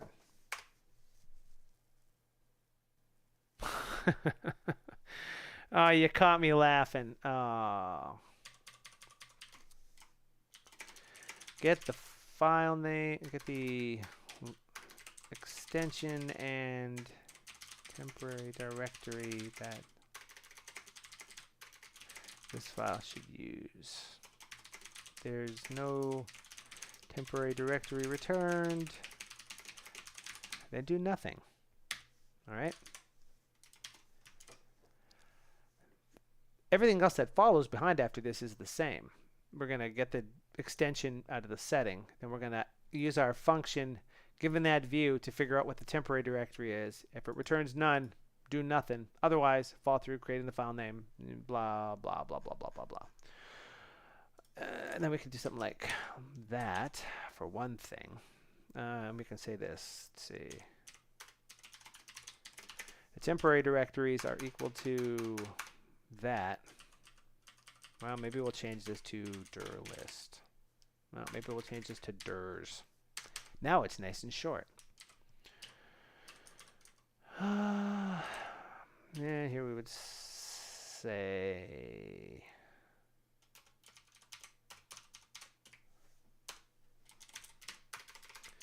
give me a view, figure out which, if any, of the configured temporary buffer save locations we should.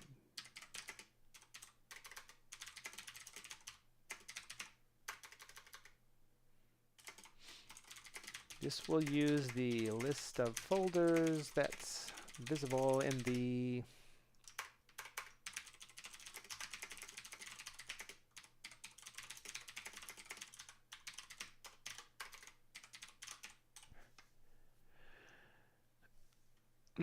favoring them such that the closer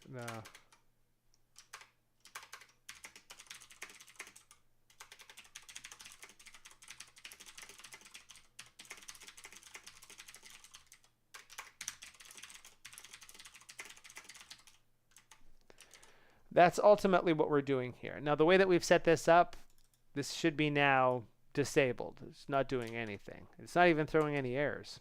So that's nice. And the reason for that is this is returning none. So when this gets invoked, it's none. It does nothing. So we managed to write a line of code that subverts everything we've done up to now. So that's always nice. Tuck that up.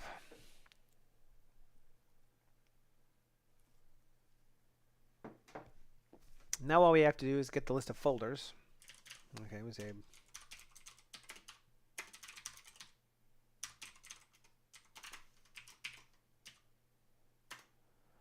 that's the directories we're going for, or that. All we need to do now is find the first item in this list that matches an item in that list. So, or sorry, in that list. I would probably say something like for dir and dirs.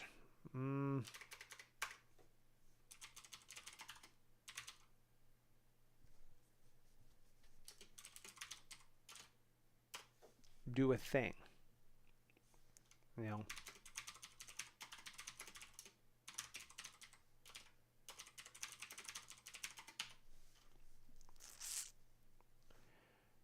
There's probably a way to make that even tighter with the comprehension, but on the whole, you know, it's going to give us the situation in which for the current, let's change that to, I don't like using current dir for that because it makes it seem like it's a current directory. It's the current directory, it's not the current directory.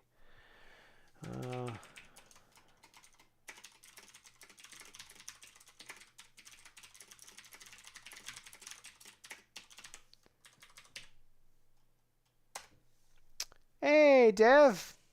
YouTube Tuesday. I am doing good. How are you doing? We had a brief network hiccup. I threatened to end the stream, and it smartened up, and it seems to be okay now, so that's nice.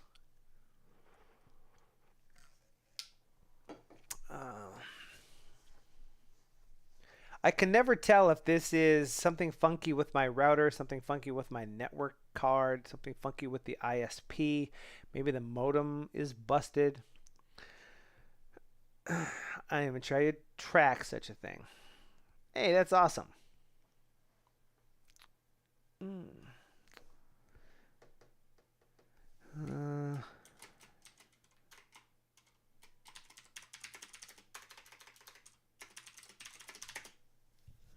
Fetch the list of potential autosave locations. And then we can say something like this.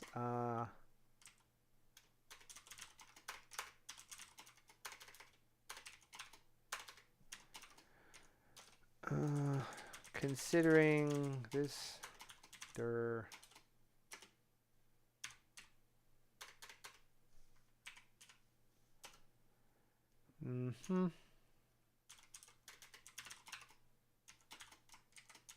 Whoops.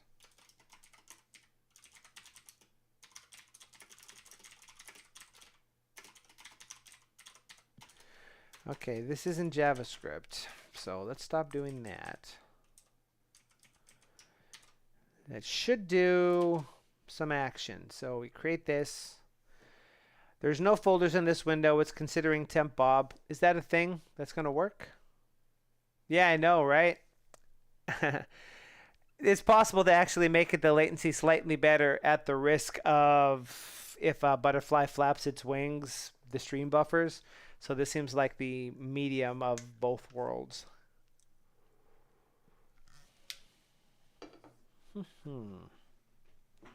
Okay. So that's actually working. If that was the directory, it would be found. I don't think I want to use that particular folder. I think my life would be very unhappy if I did. So let's see. Let's clean that up.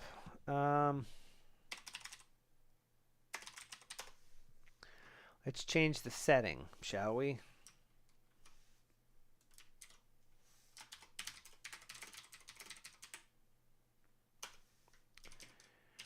Let's change this to user.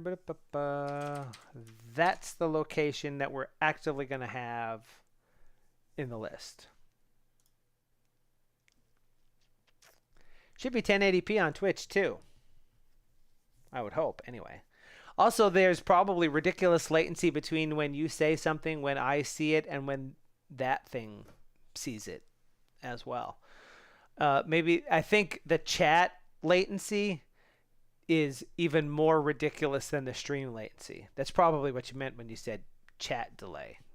But that is just a standard pop-out with the CSS modified to redact the parts of the chat window that you don't need to see, like the place where you type. But yeah, it even between the tab that I have open and the stream thing, it's very delay inducing. If that location was that and I created a tab, then the available folders are that. It's considering temp bob files.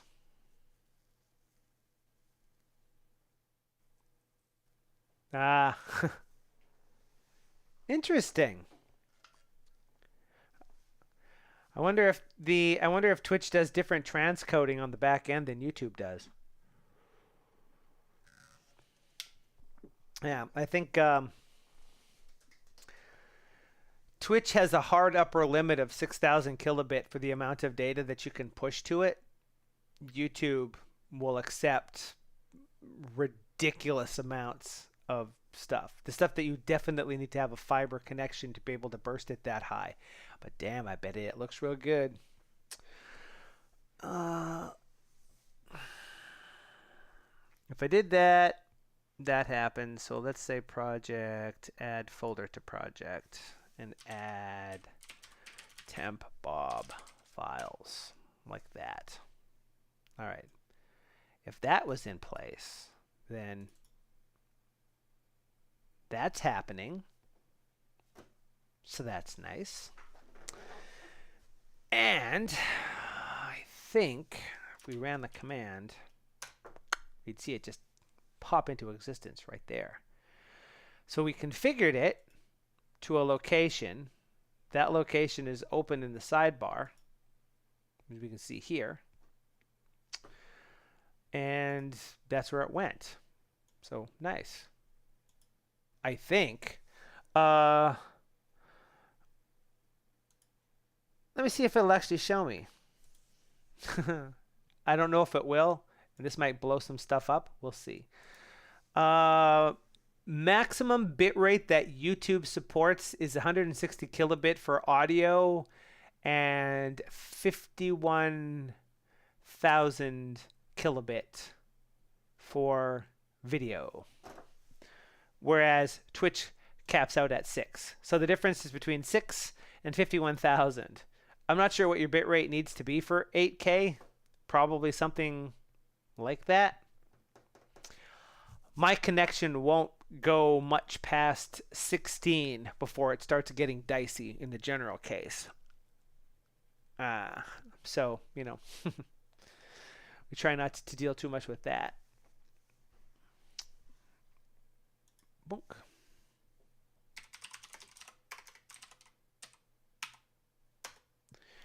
Just to test some stuff.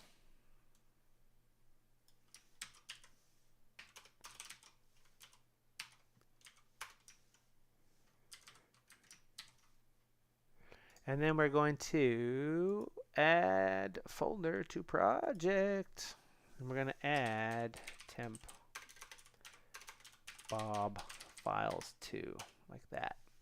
Now, there's two things that are actually in this list. So the magic of that would be if I create this and then run the command, it goes into files, because files, it's the first one in this list, but it's the first one in this list too. But if I drag this one to be at the top, Still files, huh? Hmm. Hmm.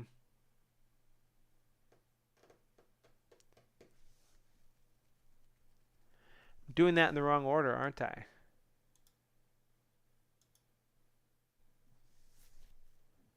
I'm a Shaw person.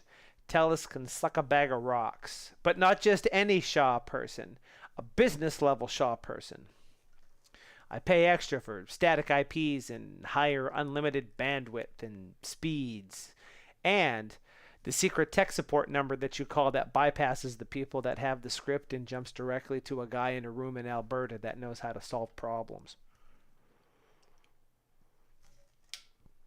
The sort of person where you phone them up and say, I think the lease on the DHCP address that the second router pulled isn't expiring the way that I need it to, and it's not providing me a new one, but that that's not how I want that to work. And he'll be like, hang on a second, let's just fix that up. Boop, boop, there you go. And while it's happening, we chat about stuff.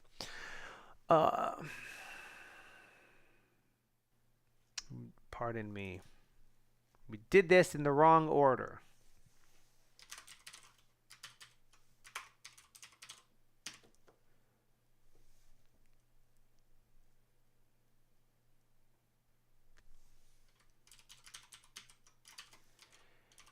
If folder, let's swap the order of this thing. We'll change this to be this. Configured folders are this. Proper debug information is important. There's considering folder for, pardon me, if folder is in DIRs, return folder. So, oops. It's searching over all the folders in the window from the top down, seeing if one of the configured folders, it appears in the list of configured folders.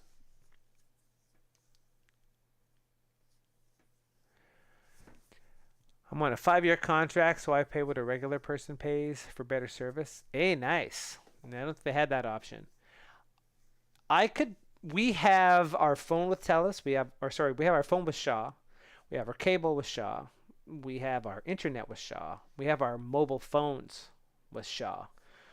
Technically, if I wanted to give up a lot of coolness, we could save ridiculous amounts of money because of that whole, you have everything, get mobile for like super, super cheap. I think we could have like unlimited data for $10 a month or something ridiculous. But the problem with that is that I need to have a static IP for the stuff that I do at work. And for that, you need to have business/corporate internet. And the bundle doesn't work with that. It's impossible for their computer system to allow you to have a static IP if you're a residential person. And it's impossible for their computer to give you the bundle deal if you have a business level account. So we just have to pay a little bit more because as much as work pisses me off sometimes, it's probably a good idea to make sure that I can keep doing it. One assumes. So let's swibbity swap those back. And let's go bang, bang. We open it and it goes into files because that's the one at the top. We come up to here, remembering that files and files 2 are the configured paths. And now it goes into files because files is the one that's on the top. So there's that done. That's pretty much the whole shebang. For something like this, we might throw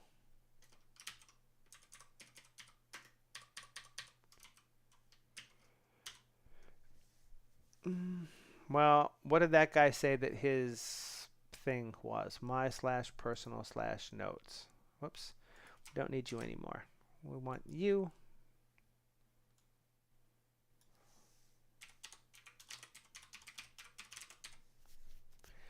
Like so.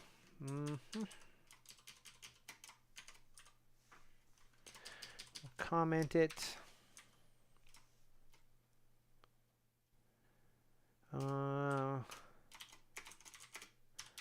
This plugin creates a simple ability for you to, whoops.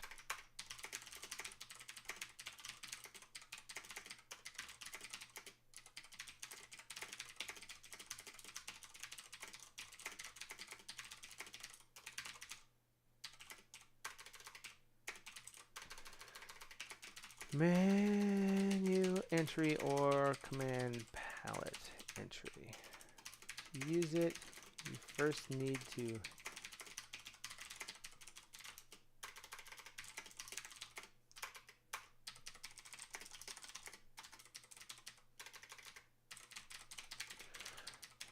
okay.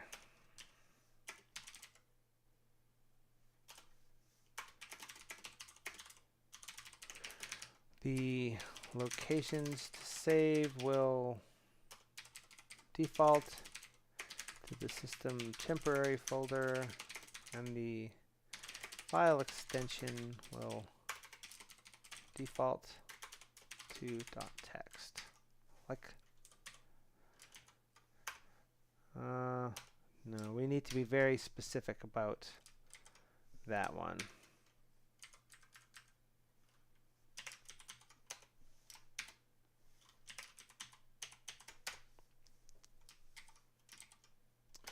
They won't allow businesses to use residential modems even though they're the same thing. Fun! Bureaucracy, don't you know? Now, all else being equal, service on Shaw may be good, may be bad. I've never really had a problem with it. Occasionally, streams crap out. A couple of those times has been Twitch's fault, but occasionally there's a dip in bandwidth upstream. Could that be Shaw? Yes. Could also be my modem being very old, because it's the one that I got when I moved in. Could be the switch, because that's been around for quite some time. Dodgy cable, system problem. Kind of hard to say. I don't want to point a finger. But by and large, fantastic. When we had cable problems not too long ago, I called. I talked to them on the phone, or certainly chat, for like 20 minutes. They couldn't help me. They apologized profusely, but said that the next time a person could come would be the next day. That guy showed up, came in, pushed some buttons, said, yep, you're getting a new box, pulled one out, configured it, was on his way. Love that service. The flip side of that coin is my coworker who lives up north. He finally got himself off of DSL onto the TELUS DSL onto TELUS Pure Fiber.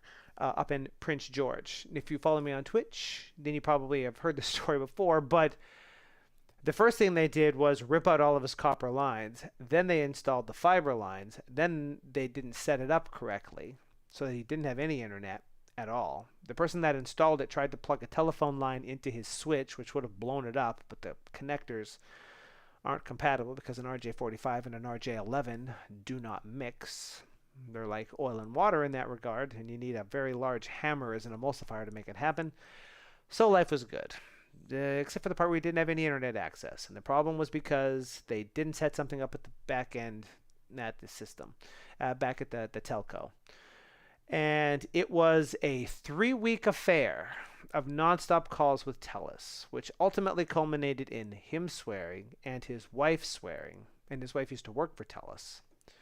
Before they came back out with a larger crew than just one person, ran a whole new set of fibers to the house, accidentally breaking the other fiber in the process, and then actually performing the back-end configuration that would allow him to be connected to the internet. He still doesn't have a static IP, which he also needs, but his speed test fluctuates between 400 megabit up, 400 megabit down, and 400 megabit up, 80 megabit down, which is what I'm getting. So this seems like a lot of frou-frou for being able to stream 16K, but not being able to watch anything. Weirdly, it sounds like when they first started putting fiber out there, it was really a no man's land. But now that there's so many people out there, they're starting to provision the lines, and speeds are dropping. You don't need to convince me, Husky Puppers. The last thing that we had that was Telus related was our phones. And we basically did that 80s sitcom thing of having a calendar on the wall where every day we would draw a red X until we eventually hit the point at which the contract with Telus was up. And then the next day, we got Shaw mobile phones. Because ain't nobody need that action. It's just a gigantic pain in the ass. I don't like to say those sorts of words on YouTube streams. We like to keep this more family friendly, but they're not good. They're not good. Even the people that work there know that.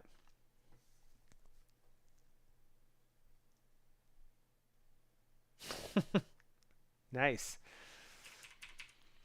Okay. Let's indent this a little bit.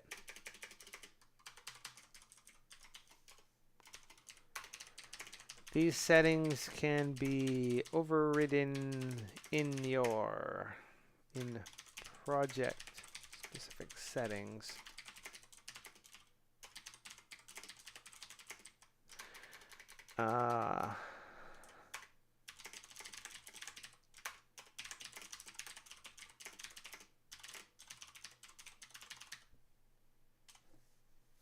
Yeah. Cool, right? When they came and replaced our cable box, the one that he pulled out and set to the side because they don't take that sort of stuff away. There's fees involved with recycling stuff. I don't blame them for that. It was one that we had purchased when we moved in here. I think we got new action here. We had to replace our DVRs. And we got the Shaw Gateway system with an extra satellite box for free because, unlike everybody else in the Shaw store, I wasn't being a douche in the line. I waited in there for a very long time. I walked up to the lady.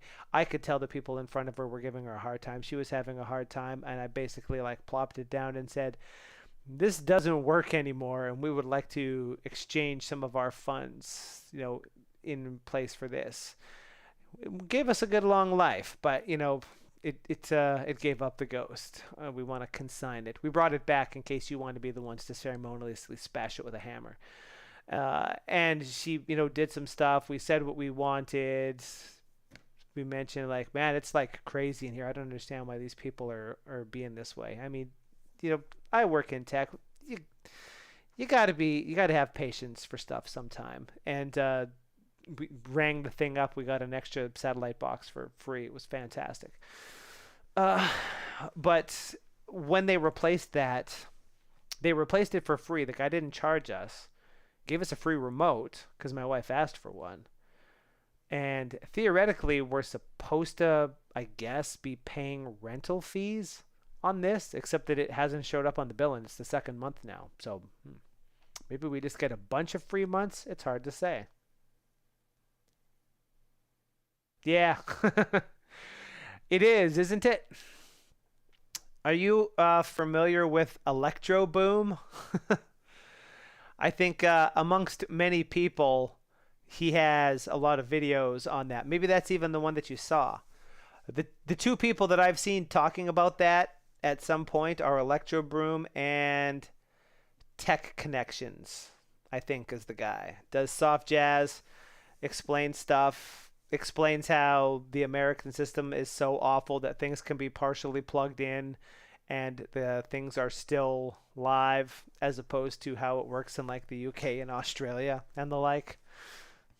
Fun times.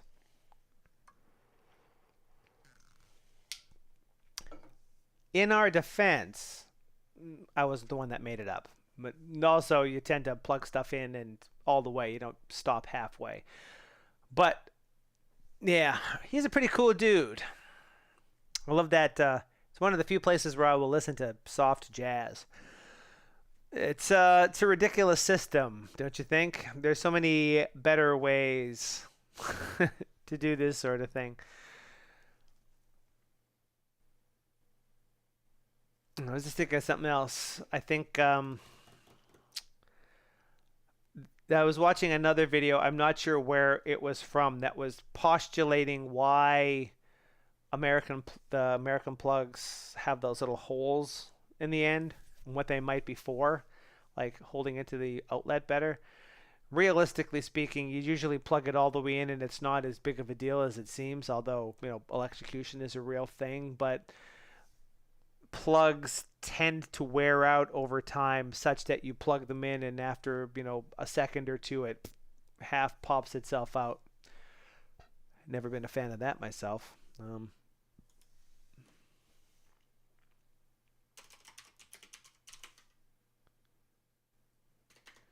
Okay.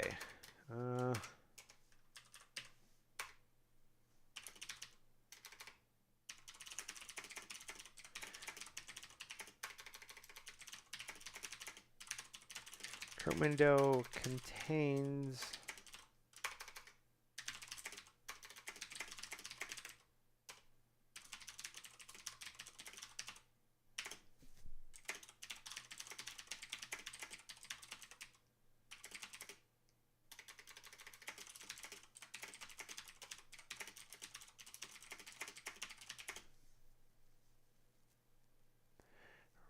random plugs are 240 instead of 120. I've personally only ever witnessed the very special magic plugs for stoves and dryers. Electric stoves and dryers have different ginormous plugs. But it's technically possible for a smaller plug to be that if the breakers are ganged the right way or something. I don't know how common that is. I've certainly never seen it.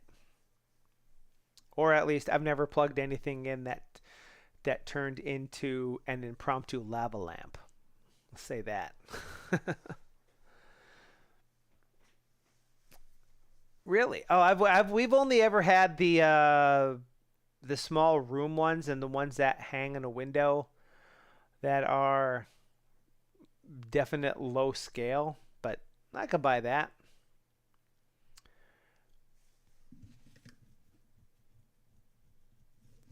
So, like those ones that are actually mounted inside of your wall physically instead of inside of a window.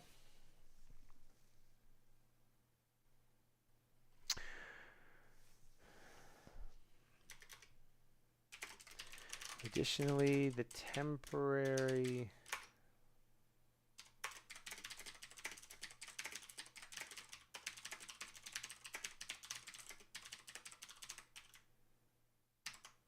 Oh, don't do that. It's probably as good as that's going to get though, right? Yeah. This plugin creates a simple ability for you to create temporary tabs in a window and easily save them all to a configured folder with a single key binding, menu entry, or command palette entry.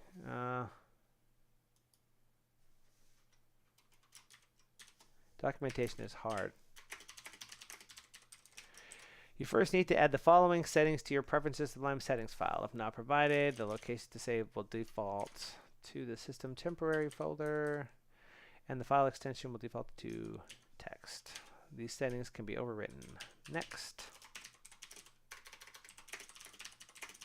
Set up a keybind.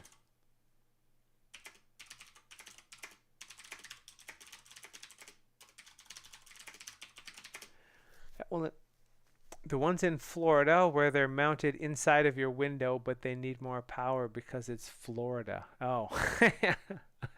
All right. I could buy that. I could see how that could be a thing.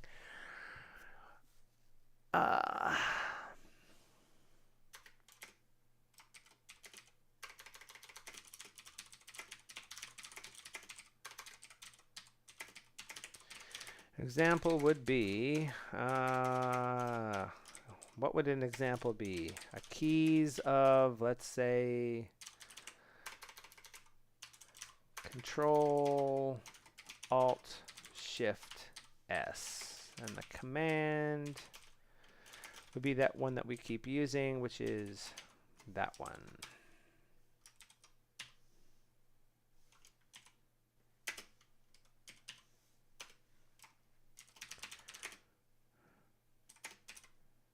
Whenever a new tab is created, the list of folders open in the window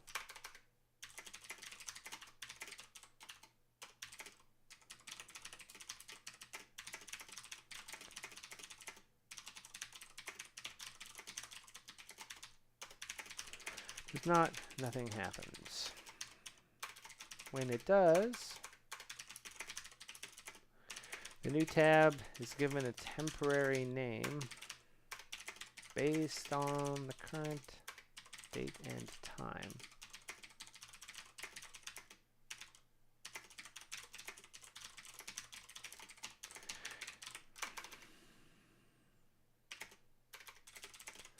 The tab name is set to the temporary name as a visual hint that this has happened.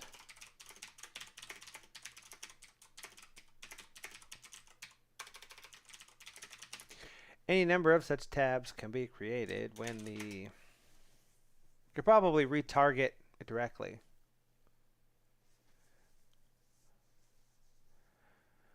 Kitchen plugs for things like toasters, kettles, etc. Interesting. Was that mentioned in that video? Because I haven't seen it in a while. That sounds vaguely familiar now that you say that. Might be one of those vintage house type situations where it's 240 volt to provide more juice for your toaster to be able to toast things, since it's just going to draw all the available power anyway or something.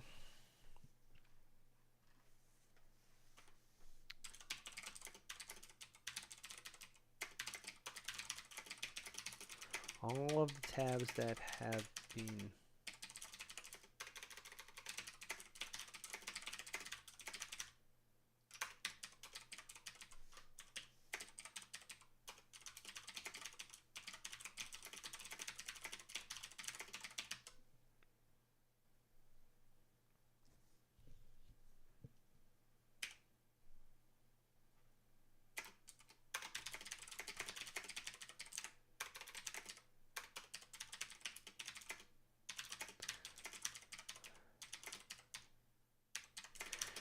If such a file already exists, that file will cowardly refuse to save, since it will clobber over the file. In a case where the list of folders open in the window contains multiple configured folders, the one closest to the top of the folder list in the window will be used. I think that's probably as good as that's going to get for now. Yeah, they're the ones that have the little doors. Now, this sort of thing, a vague recollection. For one thing, they have plastic shields on the pins close to the base, so by the time that it's making contact, there's no exposed metal, and or the third prong is longer and doesn't unlock the other two doors until it's inserted far enough to make sure that it's already grounded before anything happens, to make sure there's no electrocution hazard. Is that one of the things as well? I can't remember if that's UK or if that was Australia, or you guys have slightly different plugs than they have there, right? But different than we have here. I can't remember exactly. The last time I remember anything like that was when my coworker took his 2-year-old on a very long flight to Sydney to visit an aunt. Kid was very unhappy. So were the people that were available on the plane. Okay. I think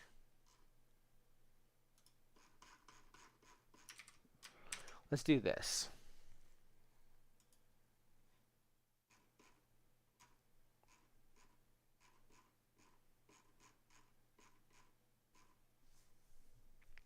It's from 2 weeks ago, but let's just edit this one because it makes life a little bit easier.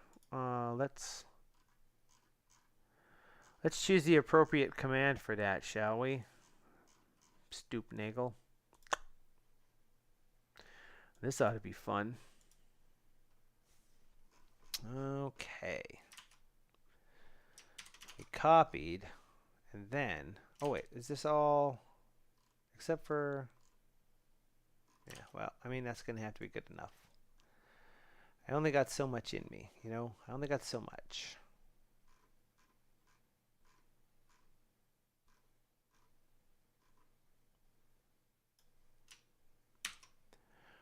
Boom.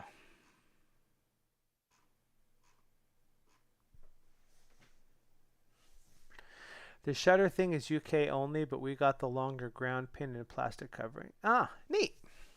Yeah. Imagine both of those together. Are UK pins square and yours are round? Or you know, yeah. I'm trying to think of.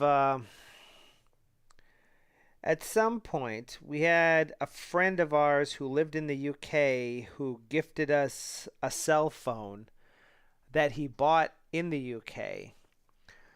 And the adapter was adaptable in voltage, but had the wrong pins. And we had the unsafe pile of dongles that was about this long to take it from an American one into a different, like, you know, something into a third one that the plug could actually plug into. It was, you know, awful.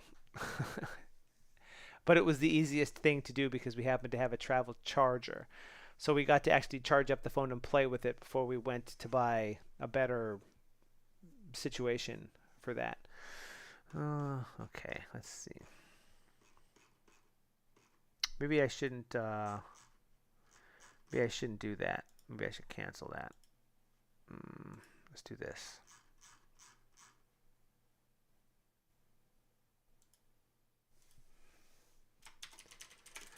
Here's a completely new version of the plugin from above.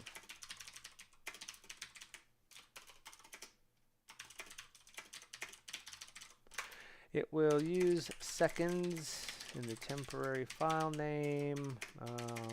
It won't clobber over files.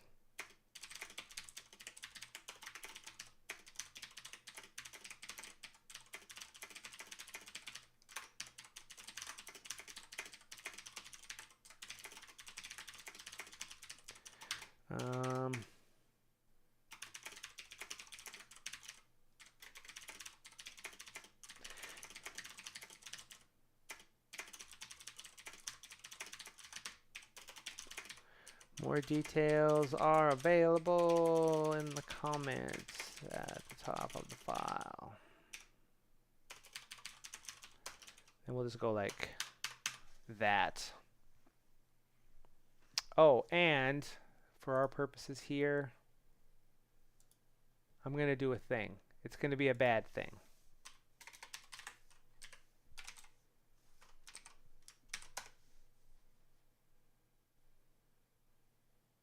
That's muted. That's good. What are we going to get?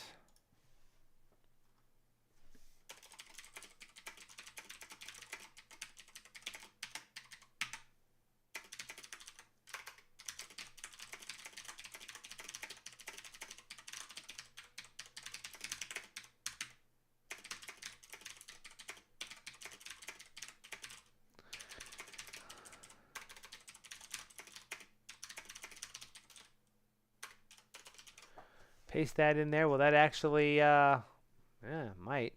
Boom. All right. We've done it. We've solved the guy's problem.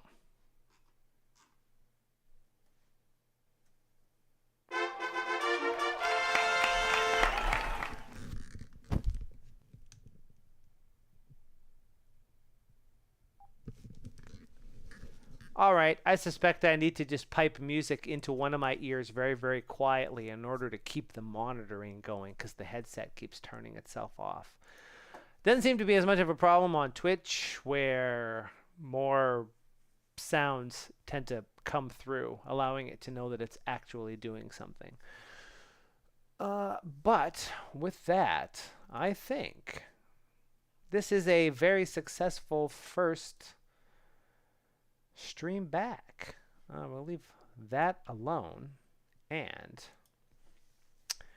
EU plugs are awesome because they're both grounded and reverse. Yeah, that would be neat. I never really had much cause to hate on American plugs until I saw that video. And I thought, man, this could be so much better. What the hell? Let's see. That's the end. That's the intermission. That's the desktop. You. That works not too shabby. We're gonna call this test stream here. I think everything pretty well worked. That's pretty candy. New setup, pretty good. We found some flaws. Headset keeps turning off when we're doing streams here. But on the whole, pretty pleased. So if you missed the beginning parts, videos on the channel have been scant to non-existent for the last couple of months. That's entirely because I had a schedule for how I was going to attempt to keep up with videos during the month of December while I was doing a daily stream, but I got called to work a couple of days when I was on vacation. It messed up the whole schedule. I was stressing about how I was going to get streaming done and get videos done too. And then I thought, I'm allowed to take a little bit of a vacation because I've been creating weekly videos for 2 years, over 2 years. I thought, I'm going to take a little bit of a break. Now, my misstep was not actually communicating that to anybody, although it was probably pretty obvious. And I'm still answering questions and the like. But are videos gone? No. Still making them. We're probably going to go to some sort of every other week on videos because we've covered all of the low-hanging fruit, if you will. So all of the topics we're doing now are probably going to be a little bit more meaty, going to require more research on my part to put these things together, and I don't want to rush those in a week. So the videos might be a little bit farther apart. There could be smaller, juicier videos that come in the interim as topics warrant under this fantastic new regime. If we don't have to have a specific schedule, if I'm not tied to the clock that this has to happen on exactly this day on exactly this time, I think we have a lot more freedom. We'll see how it goes. But regardless of that, streams are back here on Mondays. We'll be working on Sublime Text plugins and answering questions that people might have. Still streaming on Twitch on Wednesdays and Fridays with the occasional Thursday bonus stream thrown in there as well. You might notice that the streams here and the streams there look very similar except for transitions, which need a little bit of work, and music, which also needs a modicum of work. Not too displeased with that though. So thanks everybody for watching. We'll see you in the next stream. Maybe I'll see you on Wednesday, as a matter of fact, as we transition into a YouTube or a Twitch stream rather. Pondering the idea of doing a Twitch stream to create a YouTube plugin. How weird is that? Until then, I hope you all have a very sublime day or a sublime week. And we'll see you in the next one. And now I'm going to attempt to remember which of these labelless buttons is for muting myself and then switching to the end screen. And we'll see how well that goes. Have a great night, everybody.